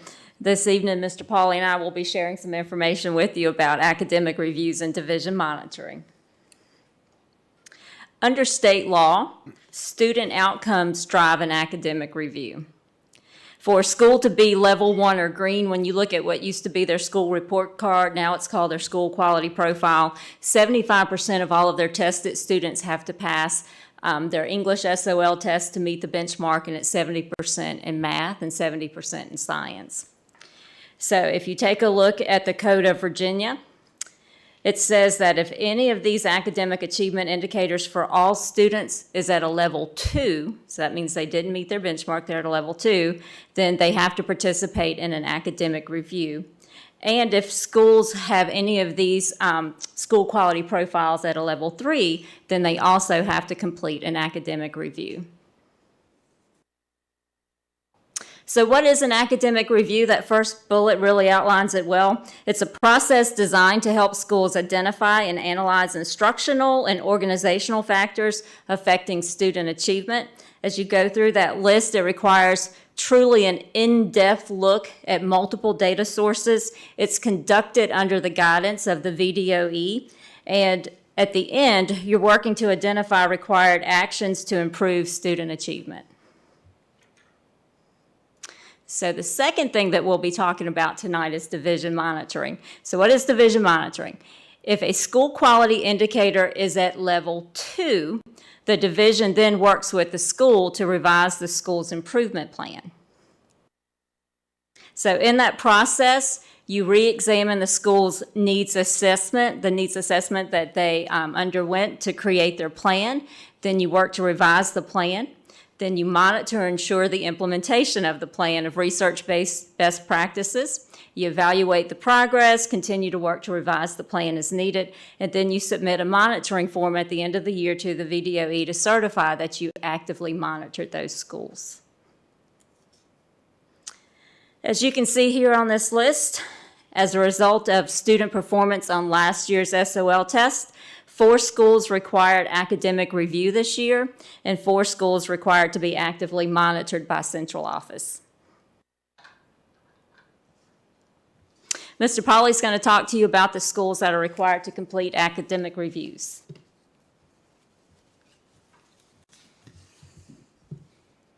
Thank you, Dr. Wickham. These next few slides really just put into action for you the parameters that Dr. Wickham explained, what gets a school into academic review. So when you look at Auburn Middle School, you'll see they are an academic review because of that level 3 in science. They also have a level 2 in achievement gap for English, but that alone would not have put them into an academic review. It would have just been division monitoring. But the red in science puts them in academic review. Likewise, at Christiansburg Middle, the level 3 in science puts them in an academic review. But even if that had been green, the level 3 in achievement gap for English would have also put them in academic review. So they have 2 reasons that they are in academic review. For Shawsville Middle School, the yellow in English, the level 2 in English all students, as well as the level 3 in science, both of those factors put that school into academic review. The level 2s in English and math achievement gaps would have actually just put them into division monitoring. But when we did the academic review, we looked at all of those factors. And finally, Eastern Montgomery High School is in academic review because of that level 2 in science. Again, alone, the level 2 in achievement gap in English would not have put them in academic review. They would have just been in monitoring. But it's that level 2 in all students for science that put them in academic review. So we have 4 of our secondary schools in academic review. This is really just a screenshot of what we provide to the state that outlines all of our schools summarized on one page. The top 3 schools are the secondary schools that are in monitoring, and the bottom 4 are the ones in academic review that I just spoke to. Dr. Wickham did a good job of explaining the purpose of conducting an academic review. Once again, as she said, it starts with student outcomes. So based on a certain level of student outcomes, the state contacts us and says, we need to conduct an academic review for those schools, and they offer to come down and do it themselves, or they ask if someone at the division would like to lead that process. And I led that process for all 4 schools. There was some training involved in some preparation, and then I led those schools in that process. I don't think it's in these slides, but I think it's important to point out that the academic review teams are about 50% school staff and 50% central office staff. So there are certain members of the central office staff that are required to be a part, but then we also pick teachers from each of the content areas under review, as well as academic coaches and, of course, the principal. This just shows the 5 steps. We are in step 5. So we are in the final stages. We have done all of those other steps, and we are now currently just met with the principals yesterday to develop essential actions. I complete the academic review report, and they update their CSIPs, and we turn all of those in. They're due in January, but we're going to have those in before winter break. A lot of words on this page, but just to kind of give you a view of what it looks like, we are asked to, or we are told to have the principals provide certain artifacts for the team to review. So in this particular case, we look at instructional leadership. That's basically asking the question, do the principals of those schools provide clear expectations and clear guidance to support teachers in those expectations? And that's evidenced by these artifacts. What principals did in that column that says link, they would just put links to like their master schedule, their intervention schedule, their watch lists, et cetera. So it was all electronic. We were all in the same room at the same time. We were all looking at the same artifacts, following the rubric that the state provides for us with the criteria. And I'll show you that in just a second. That just goes on to show the rest of the artifacts. That's quite a lot of work on the principal. The principal at each school has to gather all of these materials, turn them into electronic documents, and put links in the right column. But once they've done all of that, the academic review itself goes quite smoothly. So in addition to looking at instructional leadership, we look at classroom lessons. So we look at alignment with standards, and we look at the quality of teaching experiences. And we do that through examining representative lesson plans that the principal provides as one of the artifacts. And we also look at teacher observations, which give us a nice window into what the principal has observed in actual classrooms. The reviewer tools that the state provides asks us to categorize things as either no evidence, that there's no artifact evidence that there's anything to address the particular criteria, or that it's we're under initial implementation, we're just getting started, or partial, which means there's evidence that we're making actually pretty good progress, and then full, of course, means like we're really all the way on top of it. And then you can see there the instructional leadership criteria. Here are the actual classroom lesson criteria. If you notice, again, it's split into 2. We look at the same artifacts, the lesson plans and the observations, but we first look at them through the lens of are they aligned to the standards, and then we look at it through the lens of are the learning experiences of high quality, are they engaging, and are they aligned with the standards as well. So they give us the criteria, and they give us the rubric to rate them. Based on everything that they gave us, the criteria and the rubric to evaluate them, we all came to consensus, which means everyone in the room, the teachers, the principals, the central office staff, all came to the consensus that these are what we need to work on in order to effectively and positively impact our student outcomes. And so there are a list of things there. They are basically summary. It's much more in the report itself, the academic review report that you will all see a copy of eventually through Dr. Bragan. Will be more detailed. It will show these are the findings, these are the things we need to work on. Then the principals will identify action steps and evidence-based interventions. Yeah, I think it's a little redundant to have put this slide in, kind of said all of those things already, but we are to put it all together into an academic review report and a revised CSIP that we send off to the Office of School Quality. So for those schools required to complete division monitoring. So how's it a little bit different? How's it implemented? So for these, we do monthly school visits with the principal. We have quarterly division meetings where the principal comes in and meets with a team in central office for support. And we look at some of the same artifacts that Mr. Pauly talked about. It's just a less involved process, if you will. So schools required to participate in division monitoring. How do you get here? All right, so let's revisit academic review.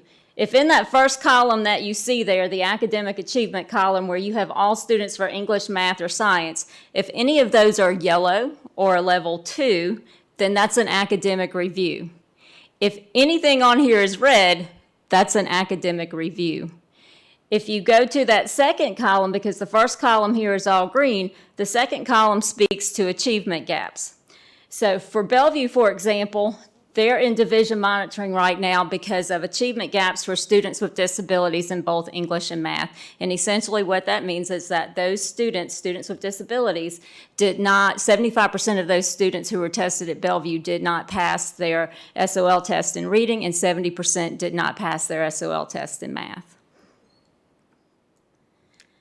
So our next school, Blacksburg Middle School, it's students with disabilities for reading. Again, that means that fewer than 75% of those students who tested with IEPs passed their English SOL test. Auburn High School, also it's students with disabilities for English, and they also, they're under monitoring for missing the federal participation rate of 95% for students who are economically disadvantaged or receive free or reduced lunch. And basically, under federal accountability guidelines, 95% of students at least have to participate in testing. And you can see here, Christiansburg High School, they're under division monitoring because of achievement gaps for students with disabilities. And the last thing that we want to share with you, the VDOE, they've created this learning needs dashboard. And if you go to this, it's meant to be a user-friendly tool so you can click on it and see where schools are now compared to where they were before COVID, before the pandemic. So you can drill down to all reporting groups and again see how they performed on last spring's SOL tests compared to SOL tests that they last took prior to the pandemic. Questions? So, Dr. Wickham, so that's great. We get all this together, and then when do we know? Do we have to wait all the way till they take the SOL, or are there checkups in between that give us data to look at? That is an excellent question. So we do give the growth assessment test throughout the year, but technically we do not know if we've made it until we take SOL tests. And of course, at the secondary level, at the high school level, they take SOL tests, throughout the year pretty much, but at the elementary level, it's the end of the year. So we really will not know for sure until next August. Okay. Sure. I would just like to add something to that, Ms. Graham. Yes. I think you've hit upon the reason why it's important to have assessments throughout the school year that are aligned with the standards. Absolutely. We absolutely do not want to wait until the end of the year to say, we think we've taught all of these standards, and now we give the SOL test and find out less than 70% of the students are able to pass it. So that's why we're working towards, and elementary's been doing it for a long time, secondary is just beginning, to do common assessments that are aligned to standards so that we can put data teams together at the schools and periodically look at those results and readjust throughout the school year rather than wait to the end and kind of say, oops. Yeah, because not only does it reflect on the school itself, but it's that child who continually says, I'm not good enough. I can't pass this. I can't do well. And that loss of self-confidence lasts for a long time. And as far as reading and writing, when they get to high school, we don't test them until the 11th grade. So that's all the more reason why we want to do those common assessments that are aligned to standards throughout the courses of English 9, 10, and 11, so we are more confident that students are adequately prepared to pass the assessment. And I think one of the things that we always say, right, is behind every single data point, there's a face of a child. So at the elementary level, we have, one math data meeting each month. We have one reading data meeting each month. We have meetings to, like Mr. Pauly said, we have multiple assessments that we can look at, but we look at that data and then determine what kind of interventions can we put into place to make these students, to help them, support them, and get them closer to that mark. I think it's also important to take a look at this in terms of, too, of that growth assessment piece, because keep in mind what you saw here also reflects growth. And we did have the opportunity to have growth points last year, even for those students who didn't pass their SOL test, but they showed significant growth from the fall to the spring or from last spring to this spring.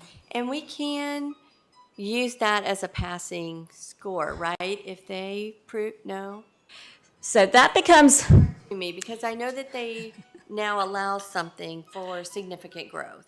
Okay, so it's two different things and it gets really confusing, but for the report card that you just saw, that's state accreditation. So you get to use the growth piece towards accreditation. Okay, so that shows growth. Then there's the separate piece, which is just the pass rates. And technically right now, what they're proposing is separating the two out.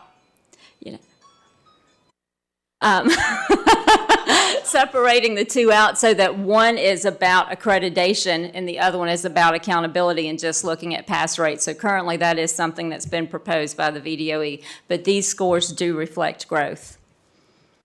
Okay, great, thank you.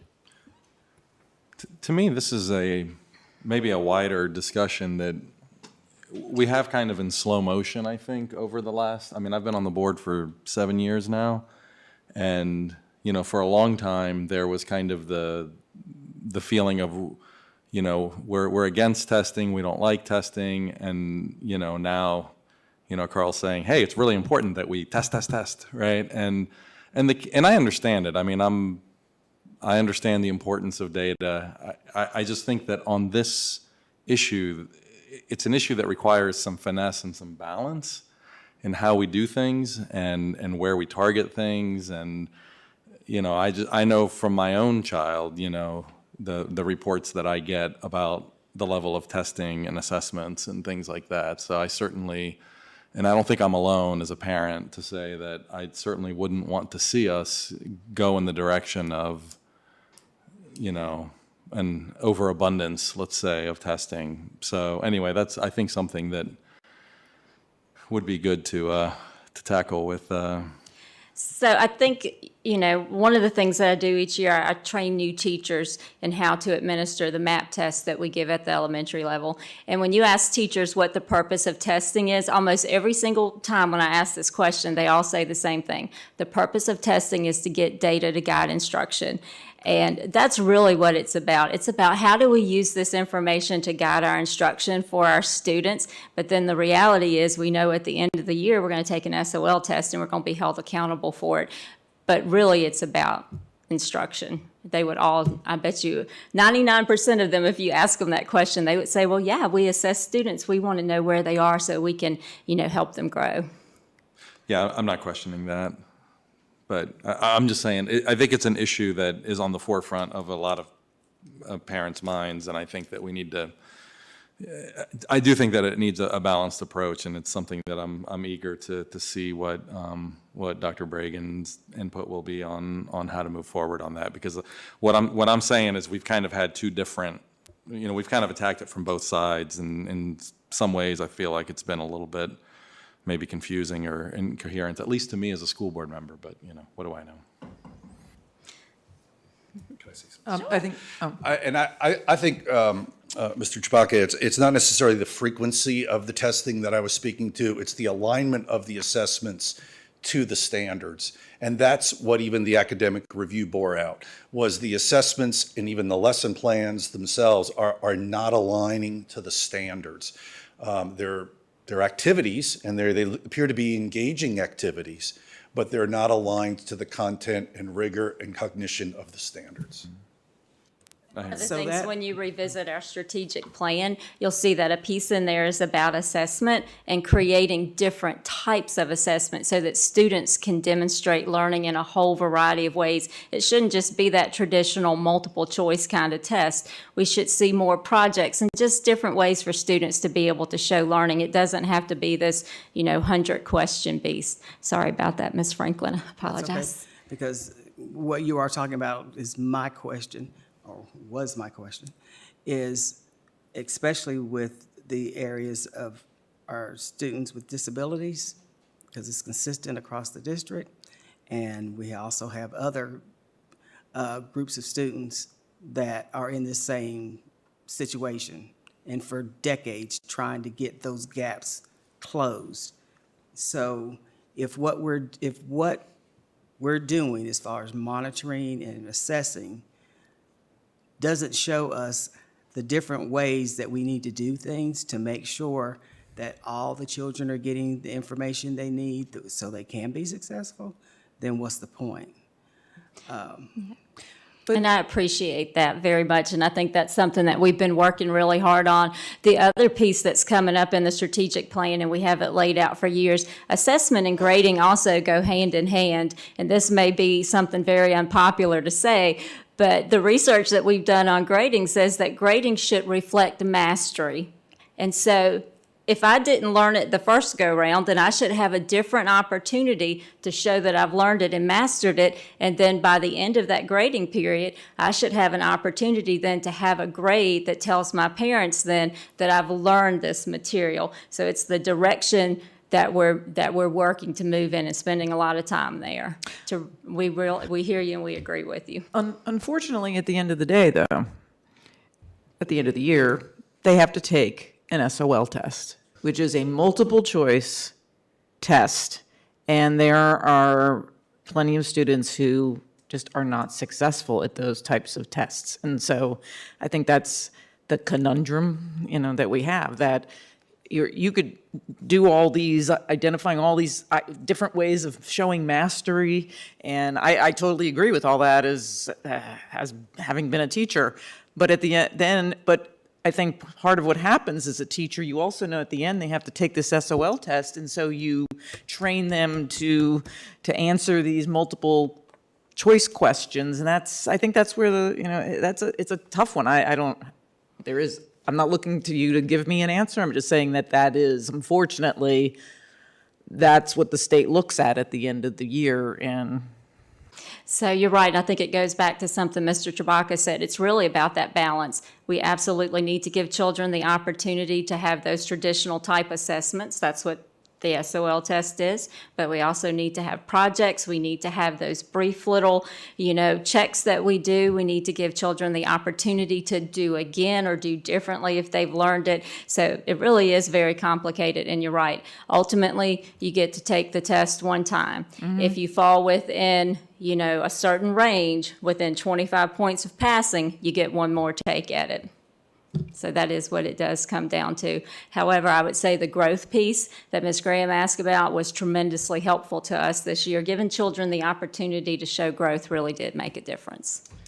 And Mr. Polly's work at getting rid of final exams in our secondary, I think, is another testament to this same verification of mastery of the material.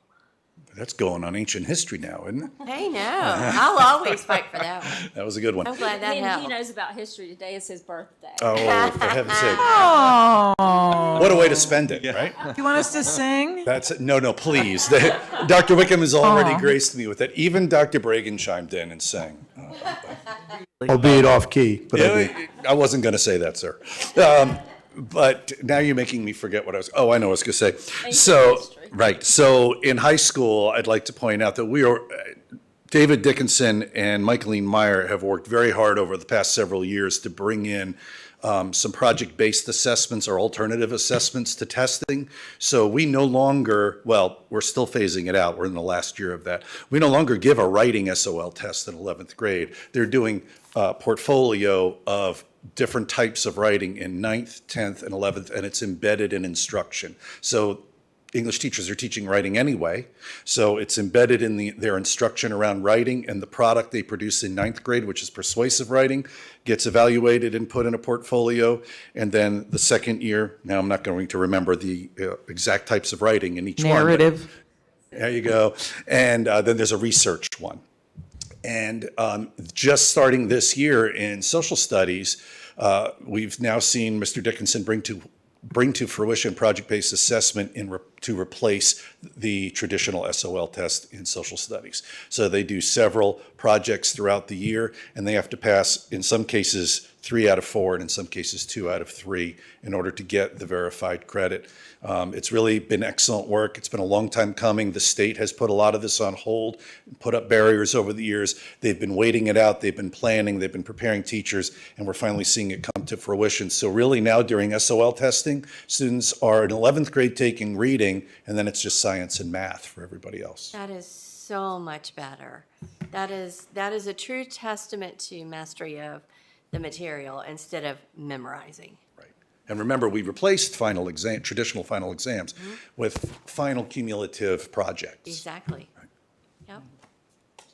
So, yeah, I'm so on. So for me, with all of this, there's a key component, and that is reading. Absolutely. And when we're waiting to the 11th grade to make sure that our students are reading, something's wrong. So what are we putting in place to make sure at the elementary level we're getting this right so that we can help eliminate some of this at the middle school and high school level? So that's a fantastic question. The direction that the state's moving in right now is all about the science behind how children learn to read. So at the elementary level, our textbook adoption that we did a few years ago was based on that science of how children learn to read. We're also offering letters training. So letters training, it's language essentials for teachers of reading and spelling. And basically, if I were to just sum it all up, it's that focus back on phonics again. You know, I've been in education now for over 30 years, and the pendulum swings. Once upon a time, we taught phonics, and then we moved over and we didn't teach phonics. And basically, the science is saying, you guys have missed the boat. You need to be in the middle of the road. You need to teach phonics. You need to teach fluency. You need to teach vocabulary, and you can't throw phonics out. So that's really where we are at the elementary level with our benchmark adoption and our letters training, is really looking at phonics. Okay. So for all those students who are no longer in elementary school and are struggling, what are we doing to make sure we're getting them on the right track? Mr. Pauly, would you like for me to take that one? Middle school? Okay. So at the middle school also, we actually started letters training at the middle school level. And the adoption behind SteadySync, it was a state-approved resource because it is a textbook that's aligned with making sure that we teach skills and strategies. And typically at the middle school level, starting at the middle school level, by that point in time, our children should be able to comprehend. So we should, have the opportunity to focus on comprehension of material. Well, what we're finding, especially with the pandemic, is that we didn't catch all of the children at the elementary level who still don't know how to read. They're not strong readers. They're not necessarily comprehending. So now we're needing to spend more time at the middle school level and teaching strategies and teaching skills. And so that's what we're trying to do there. Ms. Wickham. They've gotten to high school, I'm not finished yet. If they've gotten to high school and they still haven't gotten that mastery, what are we doing? And when are we finding that out? So, of course, we SOL test all throughout, and like Mr. Pauly said, the addition of the benchmark assessments in reading at the middle school should help us have a better look at those students who haven't mastered those skills, and then we're continuing on with that focus on those specific skills and strategies that those students need to be successful. So it's really wrapping back around to not just focusing on, that reading comprehension piece. What did we read? What did we get out of it? It's really teaching those skills and strategies of how to read. And it's unfortunate. What research tells us is that if a student leaves, if by the end of third grade, if they're not reading on grade level, it is awfully hard to get them caught up. So what we're hoping is that after we see a full implementation, starting with those children in kindergarten, all the way through now that we're really doing the letters training and using our benchmark, that we're going to have far fewer students leaving us at the elementary level who aren't reading or who aren't good readers. Thank you. Yes, ma'am. Penny, I'm sorry, I didn't mean to interrupt. So that's my main concern as well, and I know it's been a concern for a lot of others, and we've heard so much about where we have fallen behind on that. And it really is the basis for every subject. They say if you want to know about anything, read.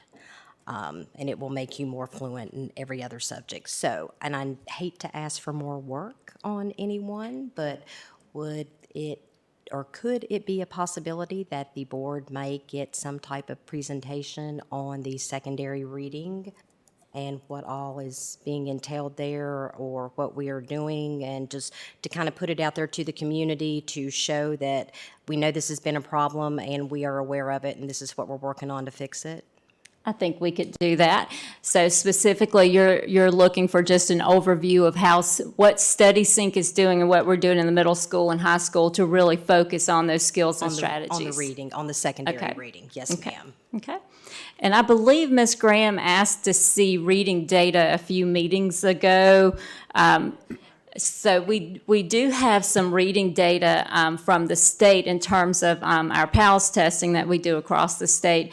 And our data shows us that Montgomery County, we are doing much better than most of the divisions and above the state average. So we feel really good about what we've implemented now at the primary level.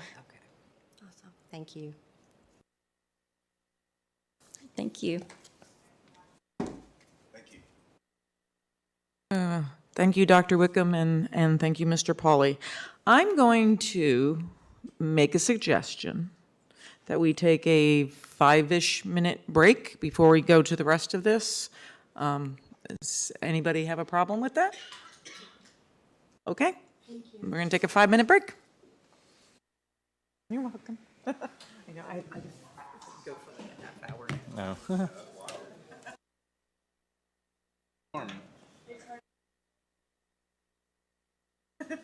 Find a little break to go.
I just had to do that one more time.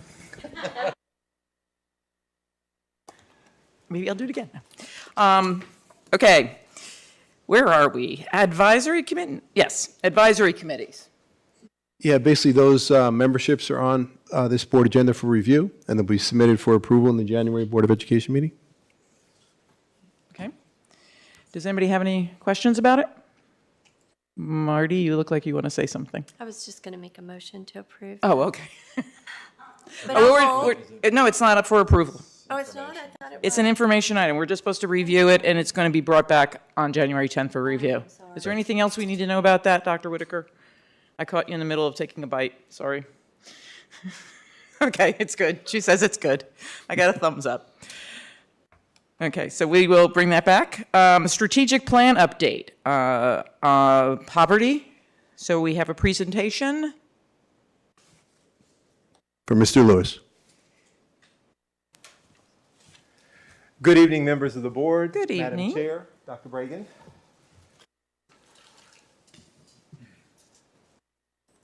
That highlights the process that you've been through several times before. So for the matter of time and expediting the time, I will go straight to the next slide. The results statement says that the schools will direct the collection and distribution of information and services to students, basically through a designee. Action step, school councils were named to be in that position. The progress was completed, and the school liaisons, that was done as of October 22nd. The next action step speaks to schools creating and maintaining a resource document for all school-based community resources available to students and families to share with Central Point of Contact, basically which was our Family Engagement Resource Center, which we have, which is up and operational, but is still in the planning stage. Schools have been sent a document with a list of school-based resources that are utilized. I'm compiling that at the current time. The school document is going to be translated into other languages, and it's going to be updated annually. The NRVCS resources are being reviewed for any changes. We have a, New River Community Services Board has a about 70-page document in which community resources throughout the New River Valley are listed, and we will just make sure that we monitor that document and that the most current information is in it.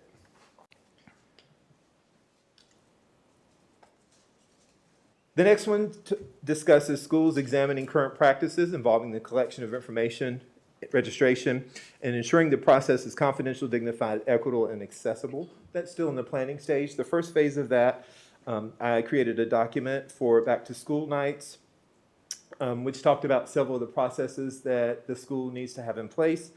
The next part of that will involve administrative assistants being trained on best practices.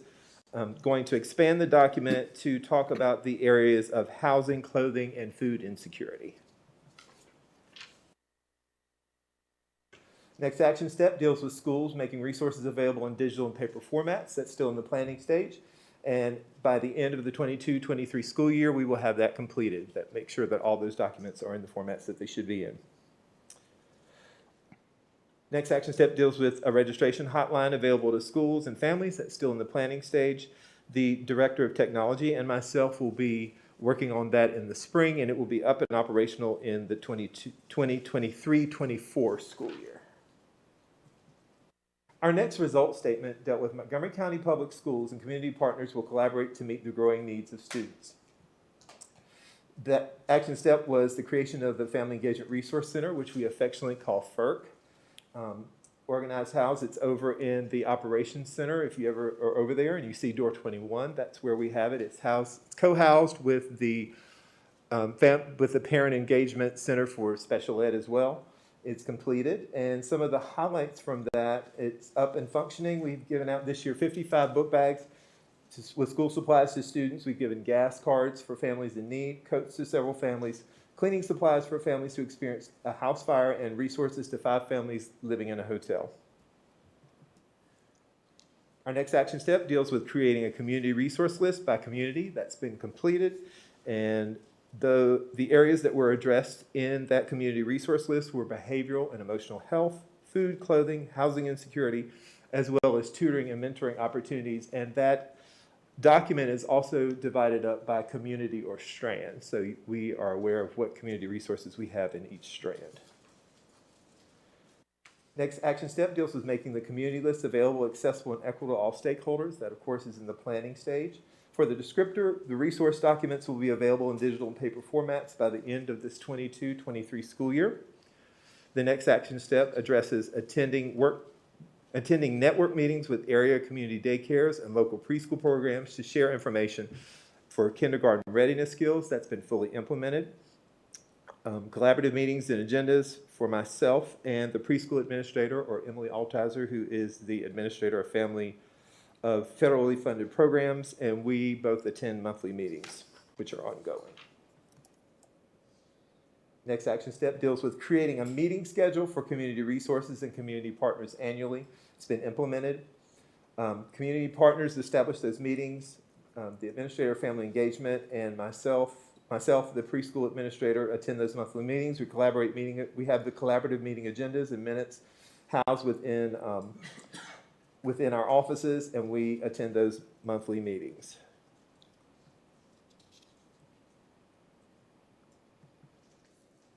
The next one deals with resources available with community partners such as First Steps Network and School Readiness, still in the planning phase.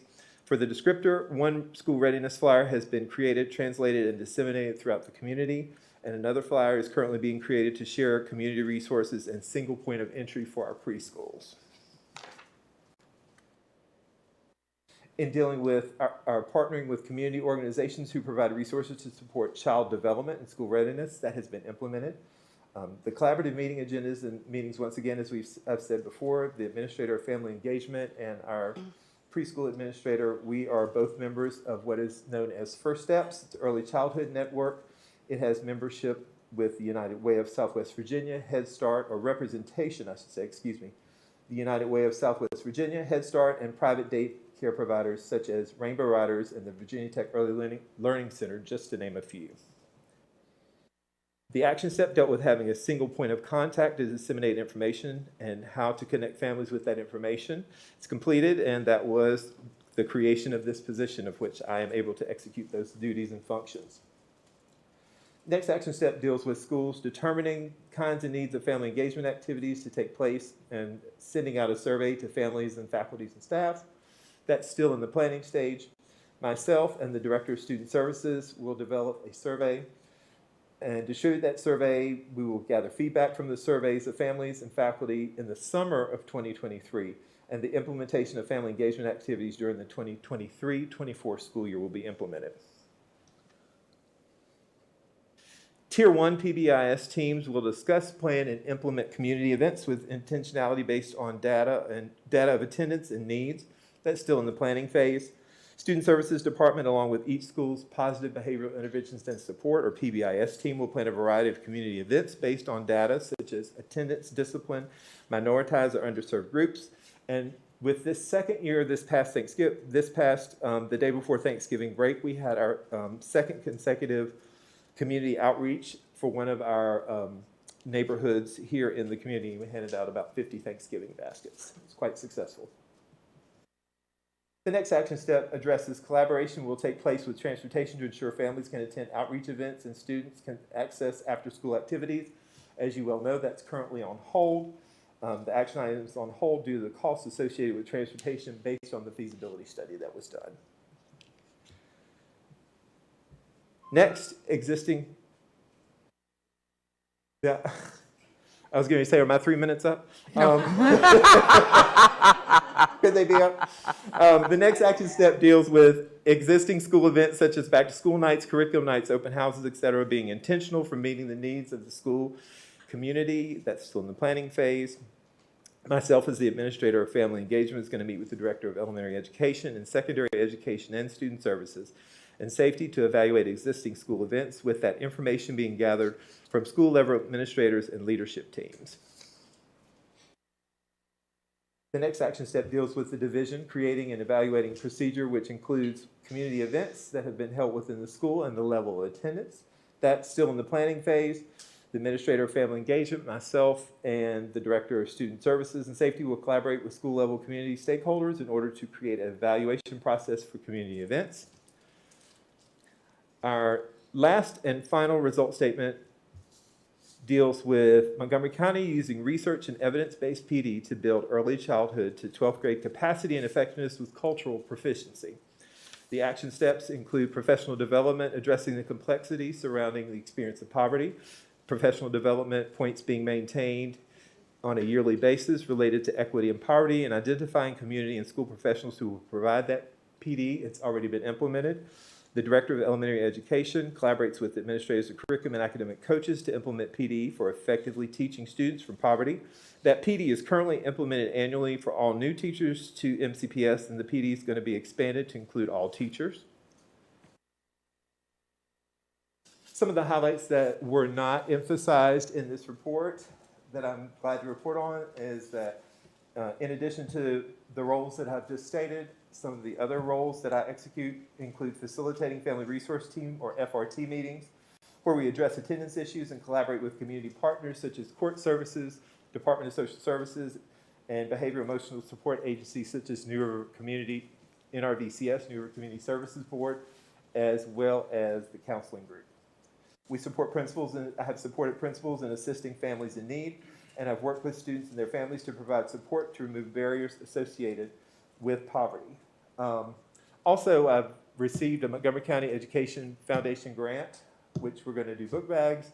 I'm going to probably do Kroger cards, or I've submitted that I'm going to do Kroger cards for families that may be in need of gas, because sometimes one of the situations that's happened, we've had no housing in the New River Valley, and families have had to go to Roanoke to the rescue mission because hotels and other things, resources that we have sometimes when families are experiencing housing insecurity, they have not been able to secure that in the New River Valley. Any questions? Yeah, so I've got a couple. Yes, ma'am. So when we're talking about communicating the Tier 1 PBIS to community, is that helping to explain how this process works and how we're trying to support students before we get to a level that they may be sent out of the school district? Yes, ma'am. Okay. And we're going to the community to communicate that information? Yes, ma'am. And a lot of schools and a lot of times that PBIS process is communicated with schools. When they talk about the process, when we talk about that, the levels of support and the triangle, tiers of support, Tier 1 intervention, Tier 2 intervention, and Tier 3 intervention. I know that when I was a principal, we sent information home about that. Okay, so we can send it home, but folks don't necessarily get it or understand exactly what's going on, especially in the situation around poverty, and folks are really concentrated on more how to get food, how to stay warm, and have a roof over their head, and clothes. So when we're talking about engaging community and with events, if we're not either helping to provide transportation to bring folks to us, then are we figuring out how we need to get into community to have large meetings with those communities that we know are struggling? Yes, ma'am. I've partnered with Blacksburg High School, Middle School, and Price's Fork Elementary, and we went to one of the mobile home communities. They hosted their open house in one of those mobile home communities. I helped some with the planning there. In our Auburn Strand, they planned, and I helped facilitate their open house amongst all 3 schools, and it was a big community gathering. So one of the action steps, or one of the descriptions that we had outlined, is specifically targeting minoritized groups or targeting other groups that fit into that low socioeconomic minoritized groups, looking at things such as data, looking at disproportionality, looking at to see if that disproportionality is in a certain area or a certain neighborhood, and addressing that. The administrator of federal programs, Emily Altizer, and I really want to start reaching out to our Hispanic Latinx community and doing some things. We've got some Spanish teachers that are really interested in that, and some families, and actually the mobile home community that we targeted in Blacksburg. Out of those efforts in that open house, we found a 3-year-old student who was eligible for preschool, and we found a 9th grade high school student who had not enrolled in school yet. So we're doing some things to reach that. We need to do it to a greater depth, and we need to do it more Aggressively? Yes, more aggressively. Yes, ma'am, that's a good Okay. word. Okay, thank you. Any other questions? And I'll just say again, transportation's a big issue. It is. Yep. Thank you. Thank you. Appreciate it. Okay. We are now up to the FOIA charging procedures. Ms. Drake will present to us. Thank you so much. Good evening, Chair Cass, board members, Dr. Bragan. On August 2nd, the board voted to implement charging procedures for our FOIA requests. Since March of this year, we've received 56 Freedom of Information Act requests and have provided more than 7,000 records to requesters. Today, I'm just going to real briefly walk you through how the charging part of that process works. I think you are very familiar with, in general, how the request for records works. So I'm going to skip down to step 3, which is once we've determined that a request meets reasonable specificity, and I'm able to really ascertain what the person is asking for, I then speak to the appropriate staff member. So if we're talking about emails, I'm talking with the person in IT who can go into the administrative console and do that work. If we're talking about a request for proposal document, I'm talking to someone in purchasing, right? And I'm going to ask them about how much time they think it will take to gather the records that they requested. And then I tabulate the fee for the FOIA request based on the amount of time that they believe it will take them to gather the records, the amount of time that I estimate it will take me to review and provide any redaction necessary on those records. And then it does include the hourly rate for those employees who are involved. And then the requester receives an invoice for what it will cost to retrieve the records and an estimated timeline. That is provided within 5 working days of receipt of the request. And then upon receipt of payment, the FOIA officer, that's me, I notify the appropriate personnel so that they can begin records retrieval. And then we provide those records, of course, in a suitable format. And I just want to note item number 8, which is that should the actual cost of retrieving and evaluating the records be less than the estimated cost, so let's say we overestimate how long it will take to get those records, the requester is provided with a refund that equates to the difference in time. So we catalog the amount of time that it takes. For me, when it comes to evaluating the records, that is the significant burden here. I stop that tally once I hit what I have estimated. Just to make sure that the person has gotten what they've paid for, right? And then I stop tallying from that point on. And then just a few pieces to note. These are the key languages in the state code, right? Except as otherwise specifically provided by law, all public records are open to citizens of the Commonwealth. Everything that we do is open to the public unless there is a piece in that FOIA statute that says it can be withheld. Right? There is not a lot of expectation for privacy, except for some really specific reasons when it comes to the work that we do. Public records requests have to be fulfilled within 12 working days, unless an agreement is reached with the requester to extend the timeline. And no public body shall impose any extraneous, intermediary, or surplus fees or expenses to recoup general costs associated with creating or maintaining records. Any questions about that process? Any clarification I can provide? Thank you.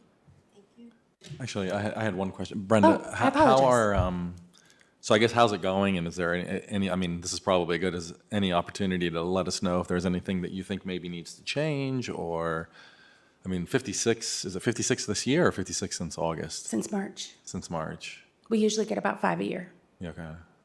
So that's a lot. And I think that It's a was one lot. of the concerns that we had originally brought up was, you know, I mean, surely this is cutting in on your normal day-to-day duties. So, you know, is there a mitigation there or are we not at that point yet? I think what we're seeing is an open dialogue and conversation between me as the FOIA officer and the requester. And so what we're able to do is sometimes refine a request, and I'm seeing that a lot, people submitting multiple requests. So they submit one that's really general, and we're talking about emails here, right? Everything else is so specific that it's easy to capture. But when it comes to the email request, typically it's a really large request, and then they see the records, the sheer volume of records that they would get, and then the estimated cost, and then it's, well, can we try this? And so I'm working again with IT. And so what I'm seeing is a lot more just conversation. You know, it is not my job to ask someone why they're asking for a record, but sometimes I feel like that question would really help us pinpoint so they could get the records that they're looking for instead of this behemoth volume. But I do think it's too early. You know, the pull of email just started. You as a board acted very quickly once you realized that was happening at the level that it was, and you moved forward quickly. So I think we're still treading those waters, seeing what's happening. All right. Thanks for asking. I appreciate it. All right, thank you. Thank you, Ms. Drake. Okay, now we are up to the staffing update. Mr. Knott.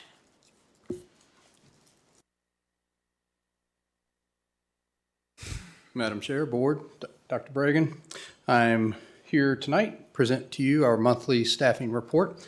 As you can see, we have several positions that we're still working to fill here. Dr. Bragan and I are working on the Assistant Superintendent of Curriculum Instruction at this time. We do have a elementary teacher at Falling Branch Elementary that we are currently accepting applications for.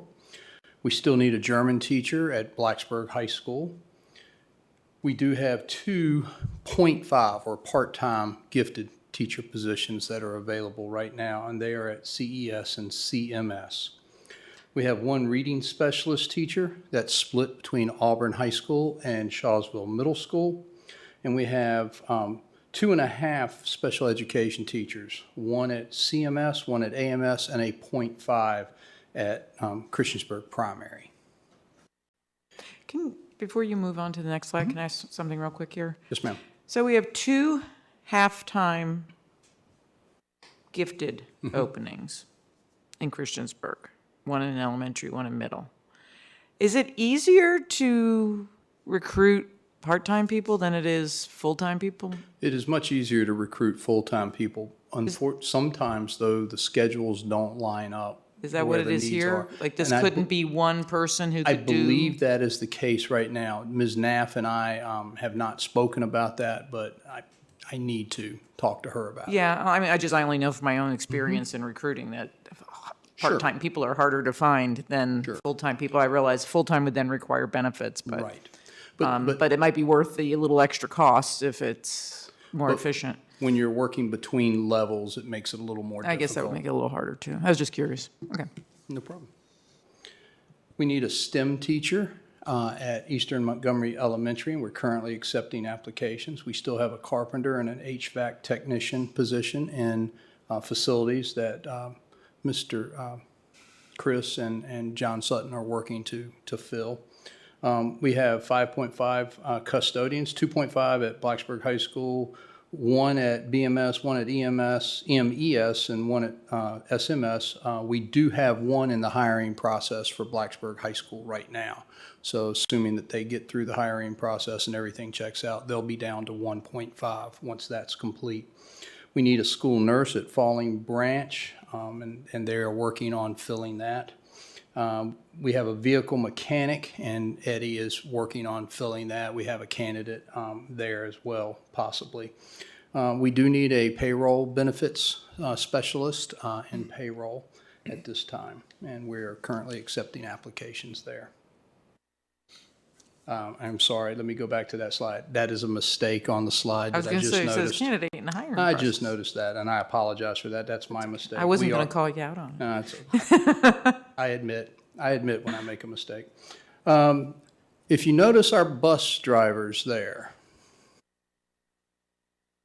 we have 2 bus drivers in training, and that will fill the 10 No positions way. that we went to. Hallelujah. Spoke with Eddie today. Once those 2 bus drivers come on board, he will have a full staff of bus drivers. Wow. Just for your information on that, 70% of the 10, so 7 out of 10, are new hires.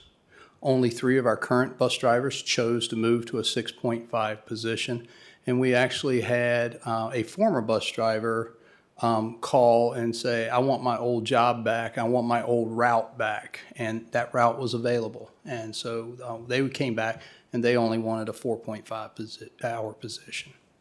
That's great. We do have 2 bus Well, aides. I'm sorry. So this is just wonderful. And again, the thinking outside the box, how do we fix this? So when we go back up to our custodians, because you know I'm going to keep hitting it on that one, and in our budget coming up, we need to hire some more. Might be something we look at too. I can tell you that Robbie Jones, our custodial supervisor, coordinator, has been working hard to try to fill positions. And recently, she has submitted requests to hire, I believe, 3 student custodians. So we are still hiring student custodians in positions and plugging them in where we have gaps right now. They don't work a full shift. They usually work 4 hours a night, but they'll go after school and when they finish school and begin their job then. So she has, just recently, we've hired 3 of those.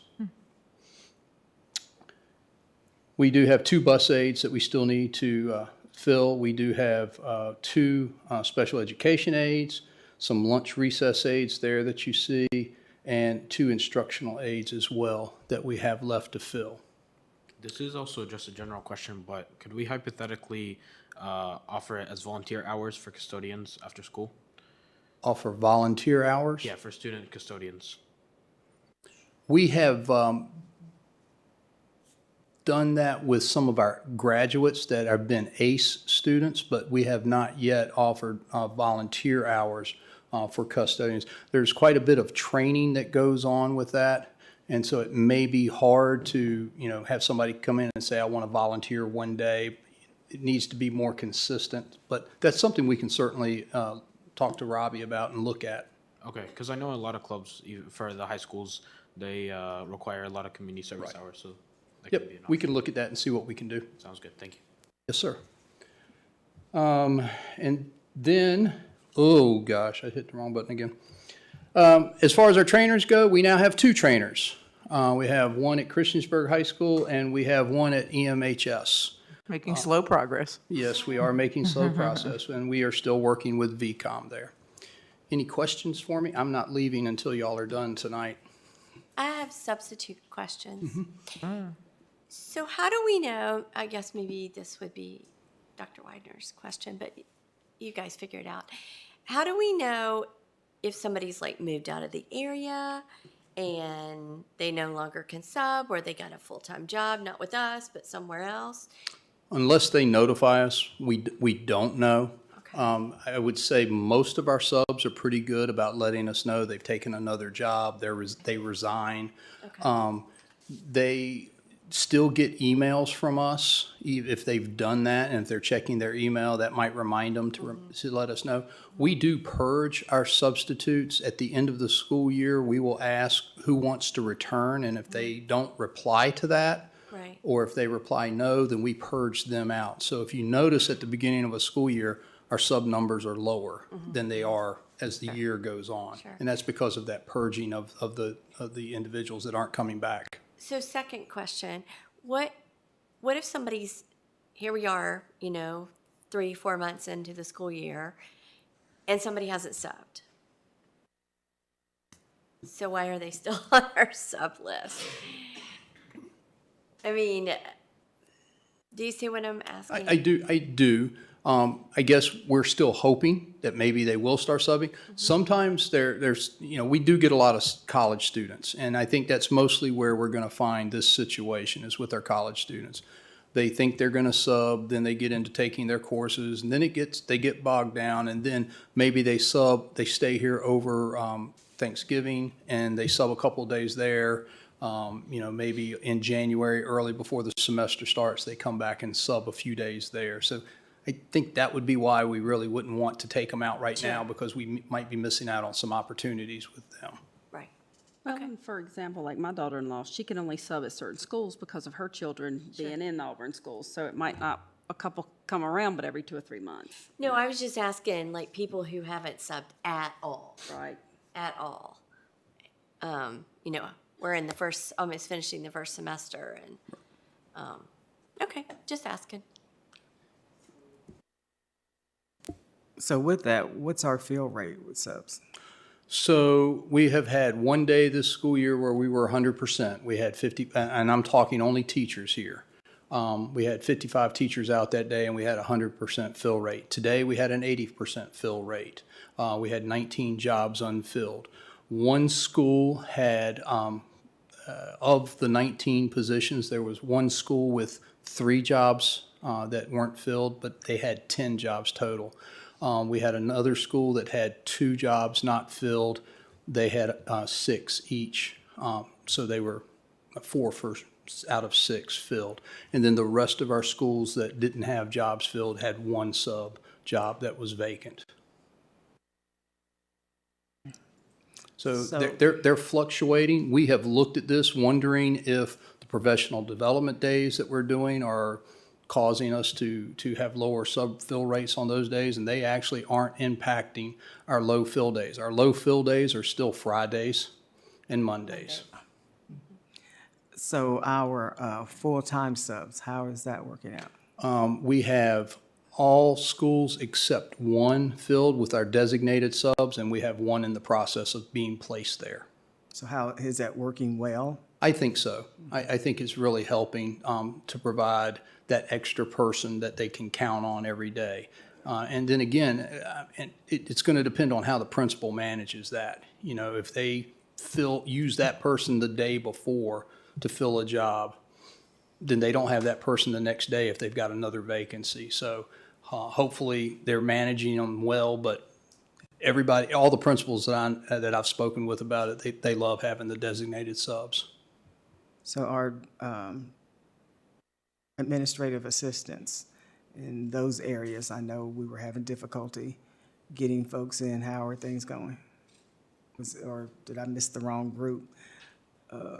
Subbing for administrative assistants? No, just filling those. Currently, right now, they're all filled except for the 1 admin, payroll benefit specialist at the central office. All other positions are filled. And that one has just become vacant, so we're advertising, we have it posted now and accepting applications. And Katie and Aaron Evans will be working on that probably next week, scheduling interviews. Okay. I'll stop for tonight. Thank you.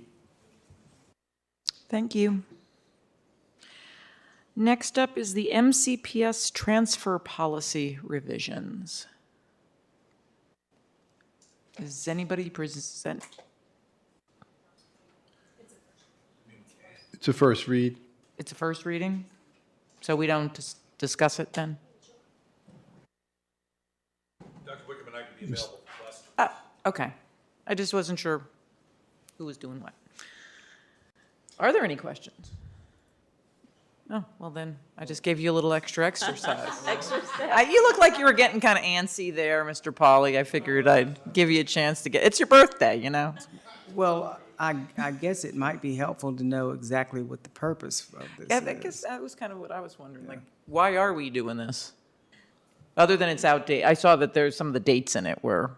Sure. I'll speak to elementary. Mr. Pauly can speak to secondary. So essentially, a few years ago, we had passed a policy regarding transfer requests. And the policy that we passed did not really address the elementary level. And the practice at the elementary level, we were following what secondary was doing. So we needed to add that piece in to address elementary. And essentially, that says that in order for students to have a transfer request, unless there's a real special reason for it, we keep children within their same community so that when they're ready to move on to the middle school level, they're going into that middle school where they're supposed to be housed.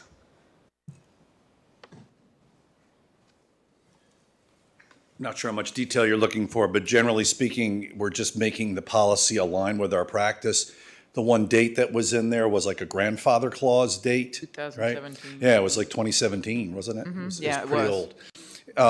And based on that, we Dr. Wickham and I have been really following this same practice, that the one for 2017 said that if you were approved to attend a school outside your residential attendance zone, that you could finish out your time there. And so we sort of extrapolated that to apply if you were attending because you lived there and then you subsequently moved, but you stayed within Montgomery, we'd also let you stay there. So figuring if we let a transfer student stay, then we were going to let a residential student stay also, but that was only once they were in secondary. So we've been doing that for years, and now the policy matches that. Okay, so nothing really drastically Really, has nothing's changed in practice. Okay. I think the big piece, and it's not really changed, but we like to emphasize this with families, at the elementary level in particular, if you move from a school, we work really hard if you want to stay in that school, to keep your child in that school, with the understanding, though, if their middle school is in a different area, they have to go back to that middle school. Wait, say that one more time? So let's say I start my elementary career at Kipps Elementary. Okay. But my parents moved to Christiansburg. But I'm in 3rd grade, I've already made friends with everybody. So if the parents put in for a transfer request and they can provide transportation, we approve that transfer request for them to stay at that elementary school so that we're not having to upset the apple cart until we get to a natural transition. Then when they finish up 5th grade, then they do have to go to Christiansburg Middle School where they're zoned. Got it. Okay. And we've maintained what we loosely call the sibling rule, right? So if you have you all know what that is. If you have a child that's already over here, you get to we try to keep families together. Right. What is the policy for teachers? So teachers can put in for transfer requests and their children can come to the school where they teach, wherever they teach, regardless. right. Mhm. The attendance area where they teach, yes. Got it. Okay, thank you very much. So now we're at the transfer of funds between capital projects. Does anyone wish to make a motion regarding the transfer of capital funds? I motion that we. And I second it. Hold on. Oh, you didn't do it yet? Okay. No, we do have to motion. Yeah. What are we motioning now? I motion that we approve the transfer of funds between capital projects as presented. Okay. Second. Okay. Do we have any discussion on that? Okay, Ms. Drake? Well, wait a minute. Never mind. So We do. why do we need to transfer funds between these projects? Not because I just dropped my computer on the floor. So when when those 3 elementary projects were first started, we put some of the funds into one account, and really, when we got the bills, we really need them to go directly to the schools where they're associated with. So moving those funds into those accounts will allow us to pay the bills as associated with that school. And so basically, we had put more money in one school's account than in the other 2 accounts, and we just need to level that out to get it back over so that we can pay those bills. If there was an allocated amount, a budget for each one of those schools, why was money not kept in those accounts? So I cannot speak to why they were not originally set up the way that they should be.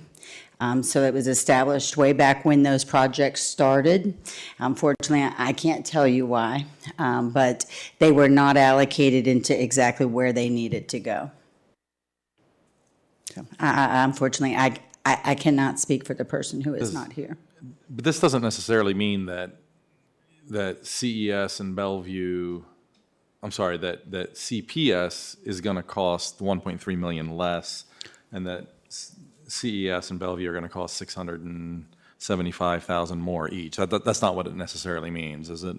No, what it means is that as opposed to saying we're going to pay a vendor, and it could be the same vendor, out of one account for all 3 schools, that we are going to make sure that where the money was spent, it is aligned with that bill within that account. And so we're wanting to move forward and make sure that they are there. Katie might have a better historical of that. Do you have any other information to add? If you don't, you don't It's have to okay. If come you up. don't, you don't. It's okay. But what we've noticed was that it was not necessarily put into the account that it should be in. And so we want to get it where it's supposed to go and pay the bills out of the correct accounts. So this has nothing to do with the loss of funds, it's just No. the money not at all. money was in the wrong place. Yes. Right, but when you have projects, funds are supposed to be In that project. in that project. yes. And not just put in a pool and, let's just grab some to do this wherever. And I will tell you, moving forward, what we have done, and we're going to give a presentation in January as well, but each of the projects that we're moving forward are being allocated a project number. We're referencing that project number constantly with the internal team. Every bill will go to that account for that project. And we have worked with Mr. Meadows and Ms. Hill over on the county side, really to make sure that we're doing things in the way that would be the best reflection of our accounting, but also that from day one, we create a budget for a project. We bring that budget to you all, you approve it, and then we put the funds that are approved into that account so that we can look at the spend down on any project at any time. Right. Thank you. You're welcome. Okay, we have a motion and a second. Any other questions or comments? Ms. Drake, will you please call the roll? Ms. Bond? Yes. Mr. Chewbacca? Yes. Ms. Franklin? Yes. Ms. Graham? Yes. Mr. Hudson? Yes. Ms. Parton? Yes. Ms. Cass? Yes. 7 in favor. Motion passes. Are there any items of unfinished business that we need to discuss? Chair Cass, I actually have a question. Back on the advisory committees, and I apologize, my laptop lost its internet connection, so I couldn't get there before we moved on, but I just had a question in terms of, we have some committees or groups that we kind of serve on as liaisons, whatever, but then these three that we just discussed didn't have school board people on them. I was just curious if that was intentional, like if any of us wanted to be involved in one of those, are we allowed to, or is that a decision that was made? Yes, so there was a these- decision that was made. And Brenda, what did we find out about school board members being on committees? You're asking me to remember back to Yeah. September 2020, That's like me. but I trying to- can tell you that the school board at their organizational meeting in January, that is when you put together your That's when we- slate of members Who who will goes on what? Does serve what? on committees. But that the reason school board members don't participate in committees that report to the board is because they report to the board and you have the ultimate authority. Right. Does that Some sound like your committees, the recollection? state Yes, it does. requires. Okay. Yeah. Yeah, that's helpful. I appreciate that. Thank you.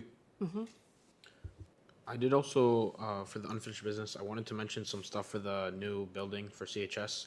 As I had mentioned earlier with the Student Advisory Committee meeting recently, we came to the conclusion for the bathrooms that if possible, we could do one section for males, one section for females, gender neutral and handicap accessible. And then probably most importantly, the female bathroom, since they'll have all the female hygiene products in the stalls, since it's going to be ceiling to the floor. And then also, there's just a suggestion, since there's going to be lots of windows, especially for the corner, if we could somehow get bulletproof windows or armored glass for the first level. And then also, maybe getting metal detectors for the front doors, just for the safety of the school. And I talked to Mr. Jones about it, and he said that his previous districts and previous schools used to have them, so he's used to it and he's open to the idea. And then last thing is, I mentioned this last meeting also, but electrical charging stations for the parking lots, especially since we're going to be hosting lots of events for track. You mean, so car charger? Yeah. The electrical car chargers. Ms. Whitaker, or Dr. Whitaker, this was all under your purview, isn't it? Yes, I will do my best to answer those. I think you have amazing suggestions, and I am so glad you were a member on the board. So a couple of things. One, in terms of the electrical parking, we do not have that in the plans as of this time. You know, it is something that the board could look at, but it is certain products in our schools. And so I hadn't thought about how we would address that with, our gender-neutral bathrooms. So I certainly think we will likely need to put them in there as well. So that's a great point. If someone would shoot me that in an email so I don't forget. The security, we are actually getting ready to issue a security survey so that we can ask our students, our parents, our community members what they would like to see, and metal detectors is on that survey Mr. Garrettson is putting that together. As a reminder for you all, we've set aside $1 million of our CARES funding to address security needs. So, we wanted to wait for Dr. Bragan to get here to let him review that survey, make sure it had what we wanted, but that's a great suggestion. I agree. I keep saying, why don't schools have metal detectors? So, we'll see how that survey response comes, but I think that's an excellent idea. The glass itself in the corner there, I believe we asked the same question. There is a coating that can be put onto those to make them stronger, but I will make sure to look into that as well and give a board an update on the glass there at that end stairwell that'll be on the end of the building to let you know what that looks like. And was there one other thing you had said? I think that was everything. Okay. Yeah, I think that was everything. All right. But for the bathrooms, even if we're gonna, if they'll all be gender neutral, if we could keep a few to the side just for the females, because obviously I'll be the first to say males aren't the cleanest in the bathroom. Yeah. And No, just females for- aren't either. There you Okay. Well, and I think that would be the female's bathroom would be the one that is set aside for just individual, for just that use would be those buildings within the bathroom. Okay, so there is a plan to keep like male, female? Yes. Okay. Yes, 'Cause so my there's- understanding when it was introduced, it was just gonna be all gender neutral, Yep. so, okay. Yeah, there will be a variety of both, just because we feel like you never know how a kid's most comfortable. So we have some that are together, some that are separate, and I agree with you, it's all about who's comfortable in which space, and so there will be both options available. One more thing I forgot to mention, if we could get soundproof walls for the stalls also, because a few of the students in the advisory committee said it was very loud when they're opening the products, so. I don't know on that, I can look for you. They will be, just so you know, floor to ceiling. So there will not be like a regular bathroom stall where, in the private ones, where you can look above or below. So that in and of itself, I think, would keep things quieter. But in the big bathrooms, I have not heard of like soundproof doors, before, but I certainly understand their concerns. Okay, sounds good. Well, thank you so much. And I just think it's very sad that our students have to think about metal detectors and how do we make glass bulletproof. That's very sad. And then one last thing, I'm sorry guys, but one last thing is I mentioned last meeting also, for Gov School students for the transition, has there been any updates on that? Governor's School. Nothing. Okay. Do we have anything? No updates? They are pursuing options. We had a virtual meeting just before Thanksgiving where they went over a couple of the main options that they're pursuing right now, but nothing definitive yet. But they're aggressively trying to figure out a plan for it. Okay, perfect. Thank you. Okay. Are there any items of new business? Okay, announcements and information. Anybody have any announcements to make? Well, I just like it's a little ways past, but I don't think we've really had a meeting that we could really talk about it. But I'd like to say congrats to the girls Auburn High School volleyball team for winning states, and also want to make sure that I do a shout out to CHS football. They did great. They tried hard and went as far as they could, and I'm real proud of them, and I'm real proud of Auburn and our girls too. So.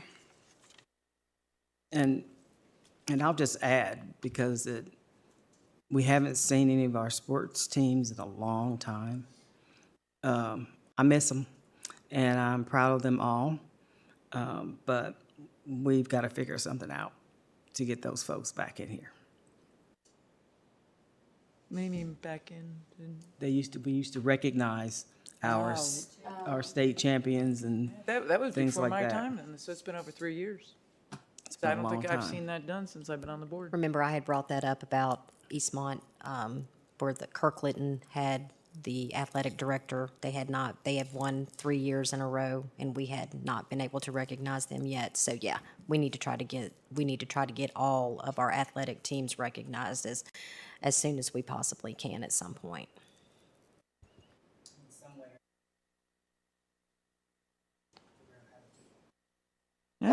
And and maybe even our forensic teams when they win. Yeah, even our scholastic, yeah. Specifically remember seeing. Right. They would come here. Well, and not only that, but let's go as far as scholastic and our That's- arts that's what I and meant. bands, our art and band. I know we can't have the whole band in here, but, we need to make sure that we make announcements and make, Oh, I give think them, it'd be fun. I give think the them band should recognition. march in down the. I'd like that idea. We have had this room filled with athletes from all across the county, so one band, that's nothing. Yeah, we can make it work. They can We play just Hail loop to them down the- the stairs and. They can play Hail to the Chief when we Yeah. pick a new chair. Anyway, upcoming school board meetings, agenda prep, no, why is that there? This is our final meeting for 2022. Our next meeting will be our organizational meeting, which will be held on January 10th, 2023. And then we also changed the date of the second meeting too, didn't we? Change it to the 24th? Yes, you'll So there'd approve be that. 2 weeks apart, yeah. Right, you'll approve that on January 10th. Okay. And I believe we were talking to the county board of supervisors about trying to set up a joint meeting. What was the date we were talking? The 30th of January, right? So we could put that on the calendar. We'll be having another one of our joint meetings with them. So you didn't know about that, huh? Well, we just had the meeting yesterday.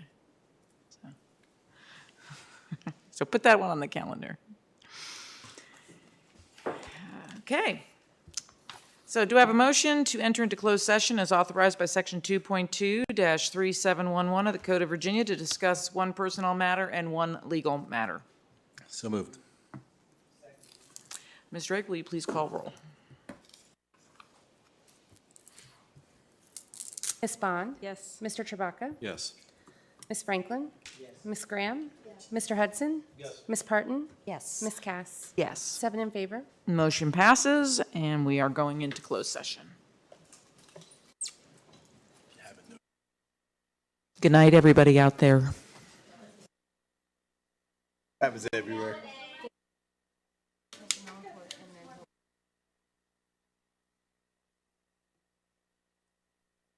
Talked about before. She wants that. Read this letter. Just ask her.